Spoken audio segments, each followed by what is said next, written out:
అందరికీ నమస్కారం. మన చుట్టూ ఉన్న ప్రపంచం అసలు ఎలా నడుస్తోందో ఎప్పుడైనా అనిపించిందా? ఈ ప్రశ్నకు సమాధానం వెతకడమే సోషల్ సైన్స్ అనే ఒక అద్భుతమైన ప్రయాణం. పదండి, ఈ ప్రయాణాన్ని మొదలుపెడదాం. ఇక్కడ ఈ రెండు చిత్రాల్ని ఒకసారి చూద్దాం. ఒకవైపేమో ప్రశాంతంగా ఉన్న ఒక పల్లెటూరు, మరోవైపేమో రద్దీగా ఆధునికంగా ఉన్న ఒక నగరం. ఈ రెండింటి మధ్య ఎంత తేడా ఉందో కదా. కాని ఈ రెండూ మన ప్రపంచంలో భాగాలే. అవును, ఆ చిత్రాల్ని చూసినప్పుడు మనకొక పెద్ద ప్రశ్న వస్తోంది. అసలు మన ప్రపంచం ఎలా పనిచేస్తోంది? ప్రజలు ఎలా బ్రతుకుతారు? వాళ్ల సమాజాలు ఎలా ఏర్పడతాయి? ఇలాంటి ఎన్నో ప్రశ్నలకు మనం ఇప్పుడు సమాధానాలు వెతుకుదాం. మనం చూసే ప్రతిదాని గురించి మనం ప్రశ్నలడగొచ్చు. ఉదాహరణకు, ఆ పల్లెటూరు చిత్రాన్ని తీసుకుంటే, ఈ రోడ్డు ఎవరు వేశారు? ఆ చెరువులోకి నీళ్లు ఎక్కడినుంచొస్తున్నాయి? అక్కడ ఉండేవాళ్ల కథ ఏంటి? వాళ్ల భవిష్యత్తు ఎలా ఉండబోతోంది? ఇలా మన చుట్టూ ఉన్న వాటిని ప్రశ్నించడమే ఈ అద్భుతమైన ప్రయాణంలో మొదటి అడుగనమాట. మరి ఈ ప్రశ్నలన్నింటికీ సమాధానాలు కనుక్కోవడానికి మనకు సహాయపడే ఆ సాధనమేంటి? అదే సోషల్ సైన్స్. సింపుల్గా చెప్పాలంటే, సోషల్ సైన్స్ అనేది మనుషుల గురించి, వాళ్ళు ఏర్పరుచుకున్న సమాజాల గురించి చదవడం. దీని ముఖ్యమైన లక్ష్యమేంటంటే మన ప్రపంచాన్ని అర్థం చేసుకోవడం, ఇంకా దాని సహాయంతో అందరికీ ఒక మంచి భవిష్యత్తును నిర్మించడం. సోషల్ సైన్స్ అంటే స్కూల్లో ఉండే ఒక సబ్జెక్ట్ మాత్రమే కాదు. ఇది నిజానికి ఒక పెద్ద సాహసయాత్ర లాంటిది. ప్రజలు ఎలా జీవిస్తున్నారు, వాళ్ల పద్ధతులేంటి, వాళ్ల కథలేంటి అని తెలుసుకునే ఒక అన్వేషణ. సరే, మరి ఏ యాత్రకైనా ఒక మ్యాప్ కావాలి కదా.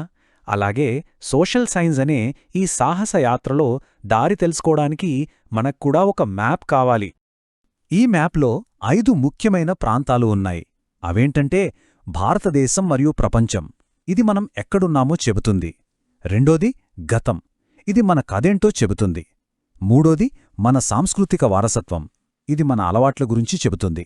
నాలుగోది పరిపాలన మరియు ప్రజాస్వామ్యం, అంటే మనల్ని ఎవ్వరు పాలిస్తున్నారో చెబుతుంది.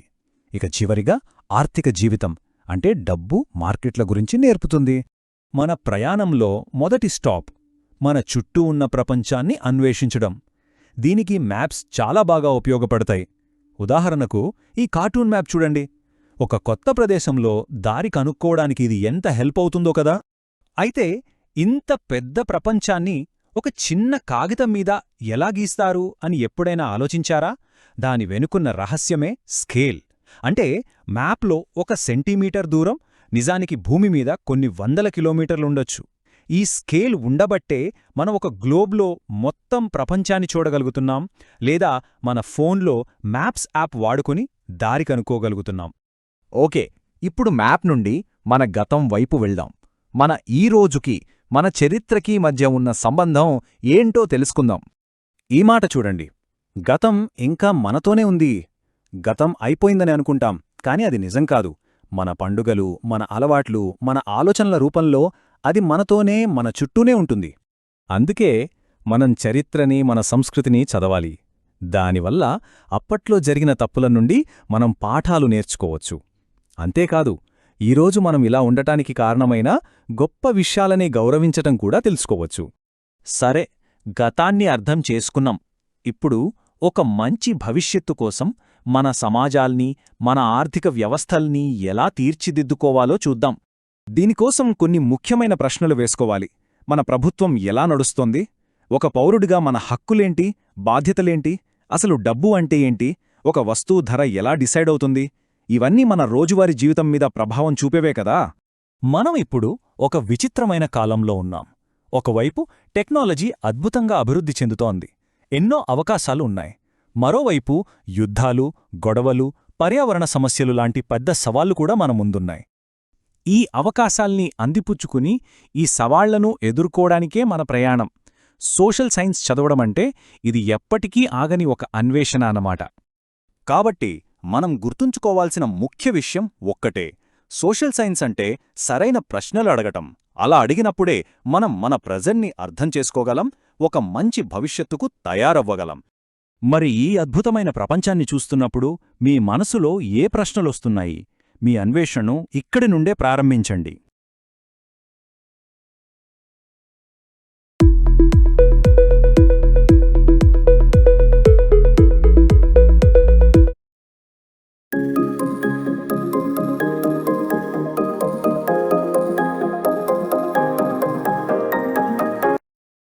అందరికీ నమస్కారం. మన భూమిని ఎప్పుడైనా అంతరిక్షం నుంచి చూస్తే ఎలా ఉంటుందో ఊహించుకున్నారా? అంతా నీలం రంగు నీరు, అక్కడక్కడా పచ్చని భూమి. అద్భుతంగా ఉంటుంది కదూ! ఈరోజు మనం సరిగ్గా ఆ రెండింటి గురించే, అంటే మన మహాసముద్రాలు, ఖండాల గురించి తెలుసుకోబోతున్నాం. రండి, ఈ ప్రపంచ యాత్రను మొదలుపెడదాం. సరే, మరి ఈ యాత్రలో మనం ఏం చూడబోతున్నాం? ముందుగా మన గ్రహం మీద భూమి, నీరు ఎలా ఉన్నాయో చూద్దాం. ఆ తర్వాత 5 మహాసముద్రాల లోతుల్లోకి వెళ్తాం. తర్వాత అసలు ఖండాలు ఎన్నున్నాయో లెక్కిద్దాం. అక్కడి నుంచి సముద్రాలు, వాతావరణం, విపత్తుల మధ్య ఉన్న సంబంధమేంటో తెలుసుకుని చివరిగా మన భూమిని కాపాడుకోవడం గురించి మాట్లాడుకుందాం. ఓకే, మన మొదటి స్టాప్ మన గ్రహం, భూమి మరియు నీరు. అంతరిక్షం నుంచి మన ఇల్లు ఎలా కనిపిస్తుందో ఓ లుక్కేద్దాం. మన భూమికి బ్లూ ప్లానెట్ అంటే నీలి గ్రహం అని ఒక పేరుంది. ఎందుకో తెలుసా? ఇదిగో ఇలా అంతరిక్షం నుంచి చూస్తే మన భూమి ఒక పెద్ద నీలి గోళంలా మెరిసిపోతూ కనిపిస్తోంది. ఎందుకంటే మన గ్రహం మీద భూమి కన్నా నీరే చాలా చాలా ఎక్కువ అన్నమాట. కరెక్ట్గా చెప్పాలంటే చూడండి, మన భూమి మీద 71% మొత్తం నీరే, అంటే దాదాపుగా 4/3 ఇక మనం నివసించే భూభాగం కేవలం 29% మాత్రమే. ఎంత తేడా ఉందో కదా! సరే, మరి ఈ మహాసముద్రం అంటే ఏంటి? సింపుల్గా చెప్పాలంటే భూమి మీద ఉన్న అతి పెద్ద ఉప్పునీటి భాగాలు. అయితే ఇక్కడ ఒక ఇంట్రెస్టింగ్ విషయం ఏంటంటే, మనం వాటికి వేర్వేరు పేర్లు పెట్టి పిలిచినా నిజానికి ప్రపంచంలో ఉన్న మహాసముద్రాలన్నీ ఒకదానితో ఒకటి కలిసిపోయుంటాయి. ఇక ఖండం అంటే ఏంటో చూద్దాం. ఈ విశాలమైన నీటి మధ్యలో మనకు కనిపించే పెద్ద పెద్ద భూభాగాలే ఖండాలు. అయితే ద్వీపానికి ఖండానికి తేడా ఏంటి? చాలా సింపుల్. ద్వీపం కూడా నలువైపులా నీటితోనే ఉంటుంది, కానీ సైజులో ఖండం కంటే చాలా చాలా చిన్నదిగా ఉంటుందన్నమాట. ఇక్కడొక గమ్మత్తైన విషయం ఉంది. ఈ భూమి, నీరు మన గ్రహం మీద సమానంగా లేవు. ఈ మ్యాపులను చూస్తే భూమికి పైభాగంలో అంటే ఉత్తర అర్ధగోళంలో భూమి ఎక్కువగా కనిపిస్తుంది. అదే కింది భాగంలో అంటే దక్షిణ అర్ధగోళంలో నీరు ఎక్కువగా కనిపిస్తోంది. ఇక మన యాత్రలో తర్వాతి భాగం 5 మహాసముద్రాలను అన్వేషించడం. రండి, ప్రపంచంలోని ఈ జల అద్భుతాలలోకి ఒకసారి డైవ్ చేద్దాం. మన భూమి మీద మొత్తం 5 మహాసముద్రాలున్నాయి. సైజ్ ప్రకారం చూస్తే అతిపెద్దది పసిఫిక్, తర్వాత అట్లాంటిక్, హిందూ, దక్షిణ, ఆ తర్వాత ఆర్కిటిక్ మహాసముద్రం. కాని మళ్ళీ గుర్తుచేస్తున్నా, వీటికి పేర్లు వేరైనా ఇవన్నీ కలిసి ఒకే ఒక్క పెద్ద గ్లోబల్ ఓషన్ అన్నమాట. మహాసముద్రాలంటే కేవలం నీళ్లు మాత్రమే కాదు, అవి జీవంతో నిండిన అద్భుత ప్రపంచాలు. ఉదాహరణకు ఈ పగడపు దిబ్బలను చూడండి, ఎంత కలర్ఫుల్గా ఉన్నాయో. వీటిని సముద్రపు వర్షారణ్యాలు అని కూడా పిలుస్తారు. ఎందుకంటే అడవుల్లో ఎలాగైతే ఎన్నో జీవులుంటాయో అలాగే ఇవి కూడా వేల రకాల సముద్ర జీవులకు ఇల్లు లాంటివి. కేవలం చిన్న జీవులే కాదండోయ్, షార్కులు, తిమింగలాలు లాంటి పెద్ద పెద్ద జీవులు కూడా సముద్రంలోనే ఉంటాయి. ఇవి సముద్రపు ఫుడ్ చైన్లో టాప్లో ఉండి అక్కడ అంతా బ్యాలెన్స్డ్గా ఉండేలా చూసుకుంటాయి. ఇక సముద్ర తాబేలులాంటి మరికొన్ని అద్భుతమైన జీవులు కూడా ఉన్నాయి. వీటి గురించి ఓ విషయం తెలిస్తే ఆశ్చర్యపోతారు. కొన్ని జాతుల సముద్ర తాబేళ్లు మనకన్నా ఎక్కువ కాలం బతుకుతాయి. అవును, 100 సంవత్సరాలకు పైగా కూడా జీవించగలవు. సరే, సముద్రాల గురించి చూశాంగదా, ఇప్పుడు ఖండాల వైపోద్దాం. ఇక్కడొక చిన్న పజిల్. ప్రపంచంలో మొత్తం ఎన్ని ఖండాలున్నాయి? 7 అని టక్కునే చెప్పేయచ్చు. కాని ఆగండి, ఆ సమాధానం అంత సింపుల్ కాదు. ఎందుకంటే అసలు ఖండాలని ఎలా లెక్కిస్తున్నాం అనేదాన్ని బట్టి ఆ నంబర్ మారిపోతుంది. ఎలాగంటే చూడండి, కొందరు యూరప్, ఆసియాలు రెండూ ఒకే పెద్ద భూభాగం కాబట్టి వాటిని కలిపి యురేషియా అని ఒకే ఖండంగా లెక్కిస్తారు. అలాగే ఉత్తర అమెరికా, దక్షిణ అమెరికాలను కలిపి ఒకే అమెరికా ఖండంగా చూస్తారు. సో ఇలా లెక్కించే పద్ధతిని బట్టి ఖండాల సంఖ్య 4, 5, 6 లేదా 7 కూడా అవ్వొచ్చు. అయితే ఇన్ని రకాల లెక్కలు ఉన్నప్పటికీ ప్రపంచవ్యాప్తంగా ఎక్కువగా అందరూ ఫాలో అయ్యేది మాత్రం 7 కాంటినెంట్ మోడల్. మన స్కూళ్లలో చదువుకునేది కూడా ఇదే కదా. ఆసియా, ఆఫ్రికా, ఉత్తర అమెరికా, దక్షిణ అమెరికా, అంటార్కిటికా, యూరప్ మరియు ఆస్ట్రేలియా. సరే, ఇప్పుడు మనం సముద్రాల యొక్క మరో రూపాన్ని చూడబోతున్నాం. అవి ఎప్పుడూ ప్రశాంతంగా ఉండవు. కొన్నిసార్లు వాటికి విపరీతమైన శక్తి ఉంటుంది, ప్రమాదకరంగా కూడా మారతాయి. మన వాతావరణం మీద, మన సేఫ్టీ మీద వాటి ప్రభావమేంటో చూద్దాం. మహాసముద్రాలు నిజంగా రెండు వైపులా పదునున్న కత్తిలాంటివి. ఒకవైపు మన పంటలకు, మన జీవనానికి కావలసిన వర్షాలను అవే ఇస్తాయి, ఋతుపవనాలు అంటే అవే. కాని మరోవైపు అవే సముద్రాలు తుఫానులు, సునామీలలాంటి భయంకరమైన విపత్తులను కూడా సృష్టించగలవు. సముద్రశక్తి ఎంత విధ్వంసకరంగా ఉంటుందో చెప్పడానికి 2004లో వచ్చిన హిందూ మహాసముద్ర సునామీ ఒక చేదు జ్ఞాపకం. ఇండోనేషియా దగ్గర సముద్ర గర్భంలో ఒక పెద్ద భూకంపం వచ్చింది. అంతే, దానివల్ల పుట్టిన రాకాసి అలలు కేవలం కొన్ని గంటల్లోనే మన దేశంతో సహా 14 దేశాల తీరాలను నాశనం చేశాయి. ఇంత శక్తివంతమైన సముద్రాల గురించి చివరి, ఇంకా చాలా ముఖ్యమైన విషయం మాట్లాడుకుందాం. అదేంటంటే, ఈ మహాసముద్రాలే మన గ్రహానికి ఊపిరితిత్తులు. అవును, మన మనుగడకు అవి ఎంత అవసరమో ఇప్పుడు చూద్దాం. ఇది వింటే ఆశ్చర్యంగా ఉండొచ్చు, కానీ ఇది నిజం. మనం పీల్చే ప్రతి 2 శ్వాసల్లో ఒక శ్వాసకు కారణం సముద్రమే. సముద్రాలలో ఉండే ఫైటోప్లాంక్టన్ అనే కోట్లాది సూక్ష్మమైన మొక్కలు మన భూమి మీద ఉన్న ఆక్సిజన్లో సగానికి పైగా ఉత్పత్తి చేస్తాయి. అందుకేగదా వాటిని గ్రహం యొక్క ఊపిరితిత్తులు అని పిలుస్తాం. కాని బాధాకరమైన విషయమేంటంటే, మనకు ప్రాణవాయువును ఇచ్చే ఈ ఊపిరితిత్తులనే మనం పాడు చేస్తున్నాం. ప్రతి సంవత్సరం కొన్ని మిలియన్ టన్నుల ప్లాస్టిక్ చెత్త సముద్రాల్లోకి చేరుతోంది. ఈ ప్లాస్టిక్ వల్ల సముద్ర జీవులు ఊపిరాడక చనిపోతున్నాయి. ఒక్క ప్లాస్టిక్ మాత్రమే కాదు, ఫ్యాక్టరీల్లోంచి వచ్చే కాలుష్యం, అవసరానికి మించి చేపలు పట్టడం, ఇలాంటివి కూడా మన సముద్ర జీవవైవిధ్యాన్ని దెబ్బతీస్తున్నాయి. సో, ఈ రోజు మన యాత్రలో భూమి, నీరు, 5 మహాసముద్రాలు, ఖండాల గురించి తెలుసుకున్నాం. సముద్రాలు మనకు ప్రాణం పోయగలవని, అలాగే కొన్నిసార్లు ప్రమాదకరంగా మారగలవని చూశాం. అన్నింటికన్నా ముఖ్యంగా అవి మన గ్రహానికి ఊపిరితిత్తులు అని అర్థం చేసుకున్నాం. ఇప్పుడు అసలైన ప్రశ్న మిగిలింది. మన గ్రహం యొక్క ఈ ఊపిరితిత్తులు సరిగ్గా శ్వాస తీసుకోవడానికి మనం ఏం చెయ్యగలం? దీని గురించి ఆలోచిద్దాం.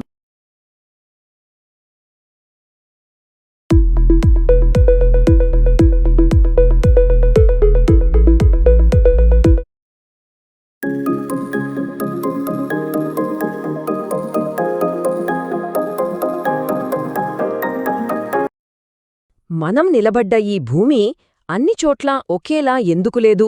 కొన్ని చోట్ల ఏకంగా ఆకాశాన్నే తాకుతున్నట్టు పర్వతాలు, మరికొన్ని చోట్ల కనుచూపు మేర మైదానాలు. ఎప్పుడైనా ఆలోచించారా? ప్రతి నేలకు ఓ కథ ఉంటుంది. ఈరోజు మనం ఆ కథల్లోకే వెళ్తున్నాం. మన భూమికున్న రకరకాల రూపాల గురించి తెలుసుకుందాం. ఈరోజు మనం మాట్లాడుకోపోయే అంశం భూస్వరూపాలు మరియు జీవనం. అంటే భూమి యొక్క ఈ రకరకాల ఆకారాలు మన లైఫ్ని ఎలా ప్రభావితం చేస్తాయో చూద్దాం. పదండి, ఈ జర్నీ మొదలుపెడదాం. ఈ ప్రయాణంలో మన ఫస్ట్ స్టాప్ భూమి ఉపరితలం ఎంత వెరైటీగా ఉంటుందో చూడటం. ఆ తర్వాత గంభీరంగా నిలబడే పర్వతాల ప్రపంచంలోకి వెళ్దాం. అక్కడ లైఫ్ ఎలా ఉంటుందో చూసి ఫైనల్గా విశాలమైన పీఠభూముల గురించి తెలుసుకుందాం. సరే, ఇంక మొదలు పెడదామా? మన మొదటి భాగం, అసలు మనం నిలబడ్డ ఈ నేల ఎలా ఏర్పడింది, దాని వెరైటీస్ ఏంటి అన్నది అర్థం చేసుకునే ప్రయత్నం చేద్దాం. భూమి నా తల్లి, నేను ఆమె బిడ్డను. అథర్వణవేదంలో చెప్పిన ఈ మాట ఎంత బాగుంది కదా! మన పూర్వీకులు భూమిని కేవలం మట్టిగా చూడలేదు, ఒక తల్లిలా గౌరవించారు. మన సంస్కృతికి, ప్రకృతికి మధ్య ఎంత గొప్ప బంధముందో ఇది చెబుతుంది.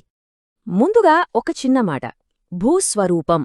వినడానికి ఏదో పెద్ద సైన్స్ పదంలా ఉన్నా చాలా సింపుల్. మన భూమి మీద సహజంగా ఏర్పడిన ఏ ఆకారాన్నైనా భూస్వరూపం అంటాం. పర్వతాలు, మైదానాలు ఇవన్నీ భూస్వరూపాలే అన్నమాట. ఈ భూస్వరూపాల్లో మేజర్గా 3 రకాలుంటాయి. 1 ఆకాశాన్ని చూసే పర్వతాలు, 2 విశాలంగా ఉండే పీఠభూములు, 3 చదునుగా ఉండే మైదానాలు. ఇప్పుడు మనం వీటిలో ఒక్కొక్క దాని గురించి వివరంగా చూద్దాం. ఇప్పుడు మనం వెళ్తున్నాం భూమి మీద ఉన్న అతిపెద్ద దిగ్గజాల దగ్గరికి. అదేనండి, గంభీరమైన పర్వతాల ప్రపంచంలోకి. అసలొక దాన్ని పర్వతమని ఎప్పుడంటాం? దాని కింద భాగం అంటే బేస్ చాలా వెడల్పుగా ఉంటుంది. పైకి వెళ్లే కొద్దీ వాలు నిటారుగా ఉండి, చివర్లో శిఖరం సూదిగా, సన్నగా ఉంటుంది. చుట్టూ ఉన్న నేలకన్నా ఎంతో ఎత్తులో ఉంటుంది. మరి పర్వతానికే కొండకు తేడా ఏంటి? చాలామందికొచ్చే డౌటే ఇది. చాలా సింపుల్. తేడా వాటి హైట్ ఇంకా షేప్లోనే ఉంటుంది. పర్వతాలు చాలా ఎత్తుగా పదునైన శిఖరాలతో ఉంటాయి. కాని కొండలు అవి కొంచెం తక్కువ ఎత్తులో గుండ్రటి పైభాగాలతో ఉంటాయన్నమాట. పర్వతాలు కూడా అన్ని చోట్ల ఒకేలా ఉండవు. కొన్ని హిమాలయాల్లాగా ఒకదాని తర్వాత ఒకటి వరుసగా ఉంటాయి. వీటిని పర్వత శ్రేణులు అంటాం. మరికొన్ని ఆఫ్రికాలోని కిలిమంజారో పర్వతంలా ఒంటరిగా గంభీరంగా నిలబడి ఉంటాయి. ఈ వైవిధ్యం నిజంగా అద్భుతం కదా. వావ్! ఒక్కసారి ఈ చిత్రాన్ని చూడండి. ప్రపంచంలోనే కొన్ని ఫేమస్ పర్వత శిఖరాలను పక్కపక్కన పెట్టి చూపిస్తున్నారు. వాటి హైట్స్ మధ్య ఎంత తేగా ఉందో కదా. ఈ ఇమేజ్ చూస్తే మనకొక క్లియర్ ఐడియా వస్తుంది. ఆ చిత్రంలో చూసిందే ఇప్పుడు నంబర్స్ రూపంలో చూద్దాం. ప్రపంచంలోనే అత్యంత ఎత్తైన ఎవరెస్ట్ సుమారుగా 8,849 మీటర్లు. అదే మన సౌత్ ఇండియాలోని అనముడి శిఖరం 2,695 మీటర్లు. తేడా చూసారా? మహాకవి కాళిదాసు హిమాలయాలను ఏమన్నారో చూడండి. పర్వతాలకు ప్రభు, జీవమున్న దేవుడులా అని వర్ణించారు. పర్వతాలను మనవాళ్లు కేవలం మట్టి, రాళ్లుగా చూడలేదని, వాటికి ఎంతటి గౌరవమిచ్చారో చెప్పడానికి ఈ ఒక్క వాక్యం చాలు. ఇంత ఎత్తున, ఇంత కఠినంగా ఉండే పర్వతాల మీద మనుషులు బతకగలరా? వాళ్ళ లైఫ్ ఎలా ఉంటుంది? వాళ్ళు ఎలాంటి సవాళ్లు ఎదుర్కొంటారు? వాటిని ఎలా గెలుస్తారో ఇప్పుడు చూద్దాం. పర్వత ప్రాంతాల్లో జీవితం చూడ్డానికి అందంగా ఉన్నా అక్కడ చాలా ప్రమాదాలు కూడా ఉంటాయి. ఎప్పుడు మంచుచర్యలు విరిగిపడతాయో, ఎప్పుడు కొండచర్యలు జారిపోతాయో తెలీదు. ఒక్కసారిగా కుండపోత వర్షాలతో ఆకస్మిక వరదలు రావచ్చు. అక్కడి ప్రజలకు రోజూ ఒక సవాలే. కానీ మనిషి తన తెలివితో ప్రకృతి సవాళ్లను కూడా అధిగమిస్తాడు. నిటారుగా ఉన్న కొండ వాలులను మెట్లలాగా కట్ చేసి చదునైన ప్రదేశాలుగా మార్చారు. సోపాన వ్యవసాయం అంటారు దీన్ని. ఈ టెక్నిక్తో పర్వతాల మీద కూడా పంటలు పండించడం సాధ్యమైంది. ఎంత గొప్ప ఐడియా కదా. పర్వతాలు కేవలం సవాళ్లే కాదు, స్ఫూర్తిని కూడా ఇస్తాయి. దానికి బెస్ట్ ఎగ్జాంపుల్ బచేంద్రీపాల్. ఎవరెస్ట్ శిఖరాన్ని ఎక్కిన మొట్టమొదటి భారతీయ మహిళగా చరిత్ర సృష్టించారు. ఎంతో మందికి ఇన్స్పిరేషన్గా నిలిచారు. ఇక అరుణిమా సిన్హా కథ వింటే నిజంగా గూజ్బంప్స్ వస్తాయి. ఒక యాక్సిడెంట్లో కాలు కోల్పోయినా తన పట్టుదలతో ఎవరెస్ట్ శిఖరాన్ని అధిరోహించారు. ఆమె సంకల్పం ముందు ఆ పర్వతాలు కూడా చిన్నవిగా అయిపోయాయి. చాలా సంస్కృతుల్లో పర్వతాలను పవిత్రంగా చూస్తారు.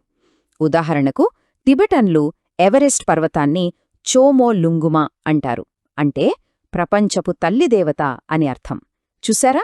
వాళ్లకది కేవలం ఒక పర్వతం కాదు, ఒక దేవత. సరే, పర్వత శిఖరాల నుంచి ఇప్పుడు కిందకి దిగి మరో ఇంట్రెస్టింగ్ భూస్వరూపం దగ్గరికి వెళ్దాం. అవే ఎత్తైన, విశాలమైన పీఠభూములు. పీఠభూమి అంటే ఏంటి? చాలా సింపుల్. ఒక పెద్ద టేబుల్లాగా ఉంటుందన్నమాట. చుట్టూ ఉన్న భూమి కంటే ఎత్తులో ఉండి పైభాగం మాత్రం ఫ్లాట్గా, బల్లపరుపుగా ఉంటుంది. అందుకే దీన్ని ఇంగ్లీష్లో టేబుల్ ల్యాండ్ అని కూడా అంటారు. 4,500 మీటర్లు. ఏంటి నంబర్ అనుకుంటున్నారా? ఇది ప్రపంచంలోనే అతిపెద్దదైన టిబెటన్ పీఠభూమి యావరేజ్ హైట్. అంటే మన దేశంలోని చాలా పర్వతాల కన్నా ఈ పీఠభూమి ఎత్తులో ఉందన్నమాట. అద్భుతం కదా. అంత ఎత్తులో ఉంది కాబట్టే టిబెటన్ పీఠభూమికి ఒక స్పెషల్ పేరు పెట్టారు. అదే ప్రపంచపు పైకప్పు లేదా రూఫ్ ఆఫ్ ద వరల్డ్. ఆ పేరు దానికి కరెక్ట్గా సరిపోతుంది. చూశారు కదా, పర్వతాలు, పీఠభూములనేవి కేవలం మట్టి, రాళ్లగుట్టలు కాదు. అవి మన సంస్కృతిని, మన జీవన విధానాన్ని, చివరికి మన ధైర్యాన్ని కూడా మలుపు తిప్పే గొప్ప శక్తులు. ప్రకృతి విసిరే సవాళ్లను ఎదుర్కొని నిలబడ్డంలోనే అసలైన మానవ విజయముంది. మరి మీ చుట్టూ ఉన్న భూమి మీ జీవితాన్ని ఎలా ప్రభావితం చేస్తుందో ఇప్పుడైనా గమనించారా?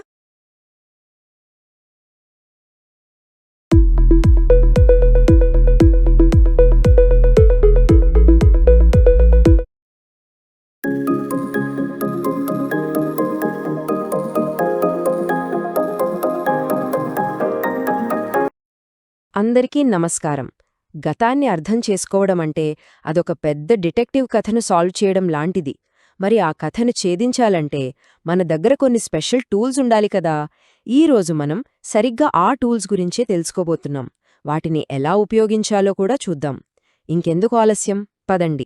చరిత్ర అంటే వర్తమానానికి గతానికి మధ్య జరిగే ఓ అంతులేని సంభాషణ.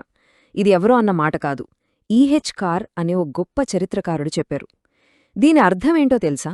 చరిత్ర అంటే కేవలం పాత విషయాలు, తేదీలు కాదు. అది మన గడిచిపోయిన కాలంతో మనం ఇప్పటికీ మాట్లాడుతున్న ఓ మాటల ప్రవాహం లాంటిదన్నమాట. గతాన్ని అర్థం చేసుకోగలిగితేనే మనమిప్పుడు ఎందుకిలా ఉన్నామో మనకు స్పష్టంగా తెలుస్తుంది. చరిత్ర అంటే ఏదో ఊహల్లో ఉండేది కాదు, దానికొక అడ్రస్ కూడా ఉంది. ఉదాహరణకి న్యూఢిల్లీలో ఉన్న నేషనల్ మ్యూజియం. ఇలాంటి ప్రదేశాలు మన గతాన్ని దాచిపెట్టిన నిధిగదుల్లాంటివి. గడిచిపోయిన కాలానికి సంబంధించిన ఎన్నో ఆధారాలు మనం తెలుసుకోవడం కోసం ఇక్కడ భద్రంగా ఉంటాయి. సరే, ఈరోజు మన పరిశోధనలో ఏమేం తెలుసుకోబోతున్నామో ఓసారి చూద్దాం. గతం ఎందుకు ముఖ్యం? చరిత్రను ఎలా కొలుస్తాం? అసలు చరిత్ర డిటెక్టివ్స్ ఎవరు? వాళ్ళు ఆధారాలెలా కనుక్కుంటారు? ఇంకా చరిత్రే మన కథ ఎలా అవుతుందో ఇవన్నీ చూద్దాం. సరే, మన డిటెక్టివ్ కిట్లోనే మొదటి టూలేంటో చూద్దాం. అదే కాలాన్ని కొలవటం. ఇది లేకుండా ఏ డిటెక్టివ్ కూడా ముందుకెళ్లేరు. ఇది వాళ్ల చేతిలో ఉండే మ్యాప్ లాంటిదనమాట. ఇక్కడో ప్రశ్న వస్తుంది. లక్షల సంవత్సరాల మానవ చరిత్ర ఉంది కదా, ఇంత పెద్ద కాలాన్ని ఒకే మ్యాప్లో ఎలా అమరుస్తాం?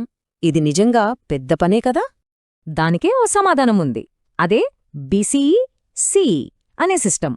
ఇదేం చేస్తుందంటే చరిత్ర అనే సుదీర్ఘమైన లైన్ని ఒక సెంటర్ పాయింట్ దగ్గర 2 భాగాలుగా విడగొడుతుంది. ఆ పాయింట్ నుండి వెనక్కి వెళ్తే బీసీఈ, ముందుకు వెళ్తే సిఈ. దీనివల్ల మనం టైంని ముందుకు వెనక్కి లెక్కించడం చాలా ఈజీ అవుతుంది. ఉదాహరణకి చూడండి, బుద్ధుడు జన్మించింది ఆ సెంటర్ పాయింట్ కంటే ముందు, అందుకే దాన్ని 560 బీసీఈ అంటాం. మనకు స్వాతంత్ర్యం వచ్చింది ఆ పాయింట్ తర్వాత కాబట్టి 1947 సిఈ అని అంటాం. సింపుల్. ఇంతకుముందు బీసీ, ఏడీ అనే పదాలు వాడేవాళ్లు. బీసీ అంటే బిఫోర్ క్రైస్ట్, ఏడీ అంటే అన్నో డామినీ. కాని ఇప్పుడు ప్రపంచమంతా బీసీఈ, సిఈ అనే కొత్త పదాలు వాడుతున్నారు. బీసీఈ అంటే బిఫోర్ కామన్ ఎరా, సిఈ అంటే కామన్ ఎరా. రెండింటి మీనింగ్ ఒకటే అయినా బీసీఈ, సిఈ అనేవి అందరికీ వర్తించేలా ఉంటాయి. అందుకే ఇప్పుడు ఇవే వాడుకలో ఉన్నాయి. సరే, ఒక డౌట్ రావచ్చు. బీసీఈలో జరిగిన ఒక సంఘటన ఇప్పటికీ ఎన్ని సంవత్సరాల క్రితం జరిగిందో ఎలా లెక్కించాలి? దీనికో సింపుల్ లెక్క ఉంది. మళ్ళీ బుద్ధుడి జననాన్నే తీసుకుందాం. 560 బీసీఈ కదా, దానికి మనం ఇప్పుడున్న సంవత్సరాన్ని అంటే 2026 అనుకుందాం. దాన్ని కలపాలి. ఆ వచ్చిన మొత్తం నుంచి 1 తీసెయ్యాలి. ఎందుకంటే టైం లైన్లో 0 ఇయర్ అనేది ఉండదు. సో 560 + 2026 - 1 మొత్తం 2585 సంవత్సరాల క్రితం అన్నమాట. భలే ఉంది కదూ ఈ లెక్క. ఓకే, టైంని ఎలా కొలవాలో మనకు తెలిసిపోయింది. ఇప్పుడు అసలైన డిటెక్టివ్స్ని కలిసే టైం వచ్చింది. వీళ్లే గతం తాలూకు ఆధారాలను వెతికి వాటి వెనకున్న రహస్యాలను మనకు చెప్పేది. ముందుగా వీళ్ళు జియాలజిస్ట్స్, అంటే భూవిజ్ఞాన శాస్త్రవేత్తలు. చరిత్ర ఎక్కడ జరిగింది, ఏ నేలమీద, ఏ కొండల మధ్య, ఏ నదుల పక్కన జరిగింది అనే విషయాలు వీళ్లే చెప్తారు. భూమి పొరల్లో దాగియున్న కథలను చదవగలరు వీళ్ళు. మన నెక్స్ట్ డిటెక్టివ్స్ గురించి తెలుసుకునే ముందు వాళ్లు వెతికే ఒక ముఖ్యమైన ఆధారం గురించి చూద్దాం. అదే ఫాసిల్, అంటే శిలాజం. రాళ్లలో భద్రంగా ఉండిపోయిన పురాతన జీవుల అవశేషాలనుమాట. ఇవి లక్షల సంవత్సరాల నాటి కథలు చెప్తాయి. ఆ శిలాజాలను అధ్యయనం చేసి నిపుణులే వీళ్ళు, పేలియంటాలజిస్ట్స్, అంటే పురాజీవశాస్త్రవేత్తలు. శిలాజాలు చెప్పే అద్భుతమైన కథల మీద వీళ్ళు పనిచేస్తారు. డైనోసార్ల దగ్గర నుంచి పురాతన మొక్కల వరకు మన భూమి గతాన్ని మొత్తం మన కళ్ల ముందుంచుతారు. ఇక వీళ్ళు ఆంథ్రోపాలజిస్ట్, అంటే మానవ శాస్త్రవేత్తలు. వీళ్ల ఫోకస్ అంతా మనుషుల మీదే ఉంటుంది. పాతకాలం మనుషులు ఎలా బతికారు, వాళ్ల సమాజాలు ఎలా ఉండేవి, వాళ్ల ఆలోచనలేంటి లాంటి విషయాలను వీళ్ళు స్టడీ చేస్తారు. చివరిగా మన జాబితాలో ఉన్నది ఆర్కియాలజిస్ట్స్, అంటే పురావస్తు శాస్త్రవేత్తలు. వీళ్లను మనం హిస్టరీ క్రైమ్ సీన్ ఇన్వెస్టిగేటర్స్ అనొచ్చు. ఎందుకంటే వీళ్ళు నేల కింద తవ్వి పాతకాలం మనుషులు వదిలేసిన వస్తువులను, వాళ్ల పనిముట్లను, కుండలను, వాళ్లు కట్టుకున్న కట్టడాలను అన్నింటినీ బయటకు తీస్తారు. సరే, మన డిటెక్టివ్ టీంని కలిసాం కదా, మరి వీళ్లు దేనికోసం వెతుకుతారు, ఎలాంటి ఆధారాలను బయటకు తీస్తారు? మన పరిశోధనలో ఇది చాలా ముఖ్యమైన ఘట్టం. ఇప్పుడు దాని గురించే తెలుసుకుందాం. ఒక్కసారి ఈ ముద్రను చూడండి. ఇది సింధు సరస్వతి నాగరికత కాలం నాటిది. ఇదొక ఆధారం, సరే. కాని ఇది మనకేం కథ చెప్తోంది? దీనిమీద ఉన్న బొమ్మలేంటి, ఆ అక్షరాలేంటి? చూస్తుంటేనే ఎన్నో ప్రశ్నలొస్తున్నాయి కదా. అసలు ఆదాయం అంటే ఏంటి? చాలా సింపుల్. గతం గురించి మనకు కొంచెమైనా సమాచారం ఇచ్చే దేన్నైనా సరే మనం చారిత్రక ఆధారం లేదా సోర్స్ ఆఫ్ హిస్టరీ అని పిలుస్తాం. అది ఒక చిన్న రాయి కావచ్చు, ఒక పెద్ద పుస్తకం కావచ్చు, లేదా ఒక పాత భవనం కూడా కావచ్చు. ఈ ఆధారాలన్నింటినీ మనం ముఖ్యంగా 3 రకాలుగా విభజించవచ్చు. మొదటిది పురావస్తు ఆధారాలు, అంటే మనం చేత్తో పట్టుకోగలిగే పాత వస్తువులు. రెండోది సాహిత్య ఆధారాలు, అంటే పాత పుస్తకాలు, రాతలు. ఇక మూడోది మౌఖిక ఆధారాలు, అంటే మాటల ద్వారా, కథల ద్వారా ఒక తరం నుంచి ఇంకో తరానికి అందిన సమాచారం. పురావస్తు ఆధారాలు అంటే ఏంటో కొంచెం వివరంగా చూద్దాం. అప్పటి మనుషులు వాడిన పనిముట్లు, ఆయుధాలు, వాళ్లు వంట చేసుకున్న కుండలు, పిల్లలాడుకున్న బొమ్మలు, వాళ్లు వాడిన నాణేలు, కూలిపోయిన భవనాల శిథిలాలు, చివరికి వాళ్లు తిన్న ధాన్యం గింజలు కూడా. ఇవన్నీ పురావస్తు ఆధారాలే. ఇక సాహిత్య ఆధారాల విషయానికి వస్తే, ఇవి గడిచిపోయిన కాలంలోకి తెరుచుకున్న కిటికీలు లాంటివి. పాతకాలం నాటి చేతిరాతలు, వాళ్లు రాసుకున్న పద్యాలు, నాటకాలు, సైన్స్ పుస్తకాలు, వేరే దేశాల నుంచి వచ్చిన యాత్రికులు రాసుకున్న విశేషాలు, ఇవన్నీ కూడా అప్పటి సమాజం గురించి, వాళ్ల ఆలోచనల గురించి మనకు ఎంతో సమాచారాన్ని ఇస్తాయి. ఇప్పటిదాకా మనం చరిత్ర, డిటెక్టివ్స్, ఆధారాలు అంటూ పెద్ద పెద్ద విషయాలు మాట్లాడుకున్నాం. ఇప్పుడు వాటన్నింటినీ మన సొంత జీవితానికి అన్వయించి చూద్దాం. అసలు చరిత్రకు మనకు సంబంధమేంటో తెలుసుకుందాం. ఒక్కసారి మన సొంత కుటుంబం గురించి ఆలోచిద్దాం. మన ఫ్యామిలీ హిస్టరీని మనం తెలుసుకోవాలంటే, మన వంశవృక్షం గీయాలంటే మనకు ఎలాంటి ఆధారాలు కావాలి? మనం కూడా ఒక డిటెక్టివ్లా మారాల్సిందే కదా. మనం అర్థం చేసుకోవాల్సిన విషయం ఏంటంటే, చరిత్ర అంటే ఎక్కడో జరిగిన యుద్ధాలు, రాజుల కథలు మాత్రమే కాదు. మన ఇంట్లోనే, మన చుట్టూనే ఉంది. మన పాత ఫోటో ఆల్బమ్స్, మన తాతయ్య నానమ్మలు చెప్పే కథలు, వాడు దాచుకున్న పాత ఉత్తరాలు, ఇవన్నీ కూడా చారిత్రక ఆధారాలే. నిజానికి మన జీవిత కథకు మనమే ఒక చరిత్ర డిటెక్టివ్. సరే, ఈరోజు విశ్లేషణను ఒక చిన్న ఆలోచనతో ముగిద్దాం. మనమెప్పుడు జీవిస్తున్న ఈ క్షణం భవిష్యత్తుకు చరిత్రే అవుతోంది. మరికొన్ని వందల సంవత్సరాల తర్వాత మన గురించి తెలుసుకోవాలనుకునేవాళ్లకు మనమీరోజు ఎలాంటి ఆధారాలు వదిలివెళ్తున్నాం? ఒక్కసారి ఆలోచించండి.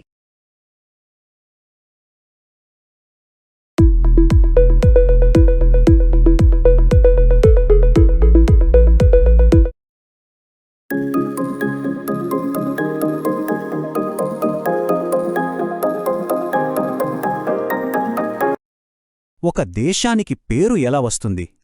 ఆలోచించారా ఎప్పుడైనా? ఆ పేరుని ఆ దేశ ప్రజలే పెట్టుకుంటారా, లేకపోతే బయటి ప్రపంచం పెడుతుందా? చాలా ఆసక్తికరంగా ఉంటుంది కదా. సరే, ఈరోజు మనం 2 అధికారిక పేర్లున్న ఒక దేశం కథను చూద్దాం. ఈ విశ్లేషణలో మనం ఇండియా, అదే భారత్ అనే పేరు వెనుకున్న కథేంటో తెలుసుకుందాం. అసలు ఒకే దేశానికి 2 అధికారిక పేర్లు ఎందుకుంటాయి? ఇది చాలా ఆసక్తికరమైన ప్రశ్న. చూడండి, దేశం ఒక్కటే, ప్రజలు ఒక్కరే, కాని రాజ్యాంగంలో మాత్రం 2 పేర్లున్నాయి. ఎందుకిలా? దీనికి సమాధానం కావాలంటే మనం చరిత్రలోకి వెళ్లాల్సిందే. ఈ రహస్యం ఎక్కడో లేదు, మన భారత రాజ్యాంగం మొదటి పేజీలోనే ఉంది. మొదట్లోనే ఆర్టికల్ 1లో చాలా స్పష్టంగా రాసి ఉంటుంది, ఇండియా అదే భారత్ రాష్ట్రాల సమాఖ్యగా ఉంటుంది అని. చూశారా? ఈ ఒక్క వాక్యంతోనే దేశం తన పునాదిలోనే ఈ 2 పేర్ల కథని, 2 వేర్వేరు చరిత్రల్ని గౌరవిస్తోందని మనకర్థమవుతుంది. సరే, ముందుగా మనం ఈ గడ్డమీద నివసించిన ప్రజలు పెట్టుకున్న పేరు కథేంటో చూద్దాం. అదే భారత్ కథ. అన్నింటికన్నా చాలా పురాతనమైన, ముఖ్యమైన పేర్లలో ఒకటి భారతవర్ష. దీని అర్థమేంటంటే భరతుల దేశం. మరి ఈ భరతులెవరు? వీళ్ళు ఋగ్వేదంలో చెప్పబడిన ఒక ముఖ్యమైన ప్రజల సమూహం. అంటే ఈ పేరు నేరుగా ఇక్కడి ప్రజలతోనే ముడిపడి ఉందన్నమాట. విష్ణుపురాణం లాంటి మన పురాతన గ్రంథాలు దీనికి చాలా అందమైన, ఇంకా చెప్పాలంటే ఒక స్పష్టమైన భౌగోళిక నిర్వచనం కూడా ఇచ్చాయి. ఏంటంటే, సముద్రానికి ఉత్తరాన, మంచుకొండలకు దక్షిణాన ఉన్న దేశమే భారత. వినడానికి ఎంత బావుందో కదా ఈ వాక్యం. ఇప్పుడు ఈ మ్యాప్ చూడండి. ఆ పురాణంలో చెప్పిన మాటలకు ఇది అద్దం పడుతోంది. ఆ మంచు పర్వతాలు అంటే ఇవిగో ఉత్తరాన ఉన్న హిమాలయాలు, ఇక కింద దక్షిణాన అంతా సముద్రం. ఆలోచించండి, వేలేళ్ల క్రితమే ఎంత చక్కగా ఈ ప్రాంతపు భౌగోళిక స్వరూపాన్ని కేవలం ఒక్క వాక్యంలో వర్ణించారు. అయితే భారత్ ఒక్కటే కాదండోయ్, ఇంకా చాలా పేర్లున్నాయి. ఉదాహరణకి ఋగ్వేదంలో వాయువ్య ప్రాంతాన్ని సప్తసింధవ అనేవారు, అంటే 7 నదుల భూమి అని. ఆ తర్వాత చక్రవర్తి అశోకుడు తన సామ్రాజ్యాన్ని జంబూ ద్వీపం అని పిలిచేవారు. దీనికి అర్థం నేరేడు చెట్ల ద్వీపం అని. అంతేకాదు, మహాభారతం లాంటి గ్రంథాల్లో కాశ్మీర, వంగ లాంటి ఎన్నో ప్రాంతీయ పేర్లు కూడా కనిపిస్తాయి. అవే ఇప్పుడు మనకు కాశ్మీర్, బెంగాల్గా తెలుసు. అంటే ఈ గడ్డకు పేర్లు పెట్టడంలో ఎంత పెద్ద చరిత్రుందో కదా. సరే, ఇప్పటిదాకా మనం ఇక్కడి ప్రజలు తమని తాము ఎలా పిలుచుకున్నారో చూశాం. ఇప్పుడు కథలో రెండో భాగానికి వద్దాం. అసలు ఈ ఇండియా అనే పేరు సంగతేంటి? దీని కథ పూర్తిగా భిన్నం. ఇది బయటి ప్రపంచం మనకు పెట్టిన పేరు. దానిదొక పెద్ద ప్రయాణమే ఉంది. ఇదే మన పజిల్లో తర్వాతి ముక్క. ఇక్కడి ప్రజలు భారత అని పిలుచుకుంటే మరి ఇండియా అనే పేరెక్కడ్నుంచొచ్చింది? ఈ ప్రశ్నకు సమాధానం ఒక నదితో మొదలవుతుంది.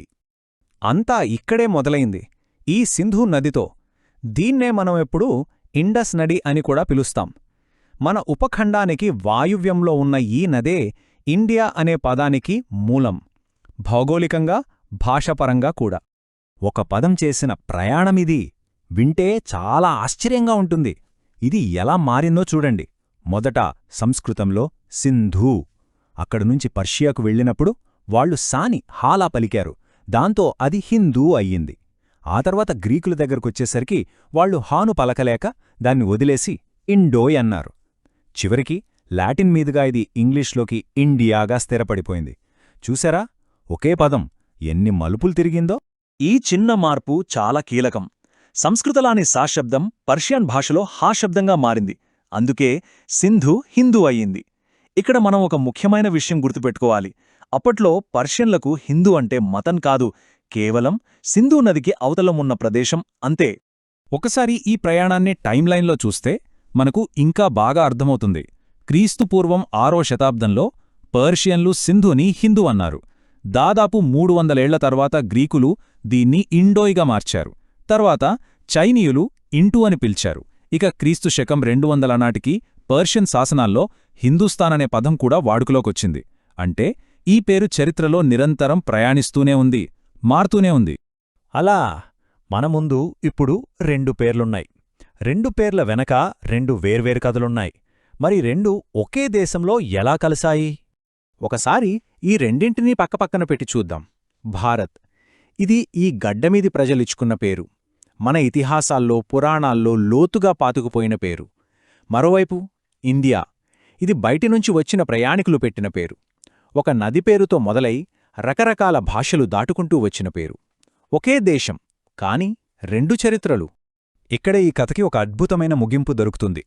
స్వాతంత్ర్యం వచ్చాక మన రాజ్యాంగాన్ని రాసుకుంటున్నప్పుడు మనవాళ్లు చాలా తెలివైన నిర్ణయం తీసుకున్నారు. రెండింటిలో ఏదో ఒకదాన్ని ఎంచుకోలేదు. బదులుగా ఈ 2 గొప్ప చరిత్రల్నే గౌరవించాలని నిర్ణయించుకున్నారు. అందుకే మనం ఎక్కడ మొదలుపెట్టామో మళ్లీ అక్కడికే వచ్చాం. రాజ్యాంగంలోని ఆ మొదటి వాక్యం ఇండియా అదే భారత్ అనేది ఏదో అయోమయం కాదు, అదొక ఐక్యతా ప్రకటన. ఈ గడ్డ యొక్క పూర్తి కథను, అంటే ఇక్కడి ప్రజలు చెప్పిన కథను, బయటి ప్రపంచం చెప్పిన కథను, రెండింటినీ కలిపి నిలబెట్టే ఒక గొప్ప ప్రకటన అది. ఈ కథంతా విన్నాక ఒక ప్రశ్న వస్తుంది. అసలు పేర్లకు ఎందుకంత ప్రాముఖ్యత? ఎందుకంటే అవి కేవలం పిలవడానికే కాదు, ప్రతి పేరు వెనుక ఒక చరిత్ర, ఒక భౌగోళికం, ఒక గుర్తింపుంటాయి. ఇది మనల్ని చివరిగా ఒక ఆలోచన దగ్గర వదిలేస్తుంది. ఒక దేశం పేరు వెనకే వేల ఏళ్ల కథ ఉన్నప్పుడు మరి మన చుట్టూ ఉన్న ప్రదేశాల పేర్ల వెనుక ఇంకెన్ని కథలు దాగి ఉంటాయో కదా. మనం రోజూ తిరిగే వీధులు, మన ఉండే ఊరి పేరు, వాటి వెనుక ఉన్న కథేంటో ఎప్పుడైనా తెలుసుకోవాలని అనిపించిందా?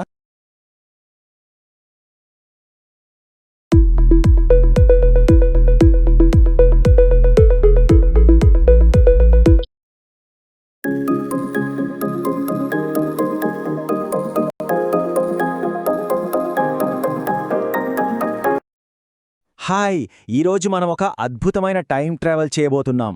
కొన్ని వేల సంవత్సరాలు వెనక్కి వెళ్ళి మన భారతదేశపు మొట్టమొదటి అతి గొప్ప నాగరికత గురించి తెలుసుకుందాం. సరే, అసలు విషయంలోకి వెళ్లే ముందు ఒక చిన్న ప్రశ్న. 100 ఏళ్లపాటు చెక్కుచెదరకుండా ఉండే ఒక నగరాన్ని కట్టాలంటే ఏం చెయ్యాలి? భలే పెద్ద ఛాలెంజ్ కదూ. కాని మన పూర్వీకులు దీన్ని చేసి చూపించారు. ఇప్పుడు మనం చూస్తున్నది సుమారు 4000 ఏళ్ల క్రితం కట్టిన ధోలవీరా అనే నగరం యొక్క గేట్. ఇది సింధు సరస్వతీ నాగరికతకు చెందింది. ఈ శిథిలాలను చూస్తుంటేనే అర్థమవుతోంది వాళ్ళ నగరాలు ఎంత పర్ఫెక్ట్గా, ఎంత ప్లానింగ్తో ఉందేవో. అంటే ఆ కాలంలోనే వాళ్ళు స్మార్ట్ సిటీలు కట్టేశారన్నమాట. అయితే వాళ్ళ సక్సెస్ గురించి తెలుసుకోవాలంటే ఫస్ట్ అసలు నాగరికత అంటే ఏంటో మనకు తెలియాలి కదా. దాని గురించి సింపుల్గా చూద్దాం. చూడండి, ఒక సమాజాన్ని నాగరికత అని పిలవాలంటే కొన్ని లక్షణాలుండాలి. వాళ్లకంటూ ఒక గవర్నమెంట్ ఉండాలి. సిటీసేమో పక్కా ప్లానింగ్తో కట్టి ఉండాలి.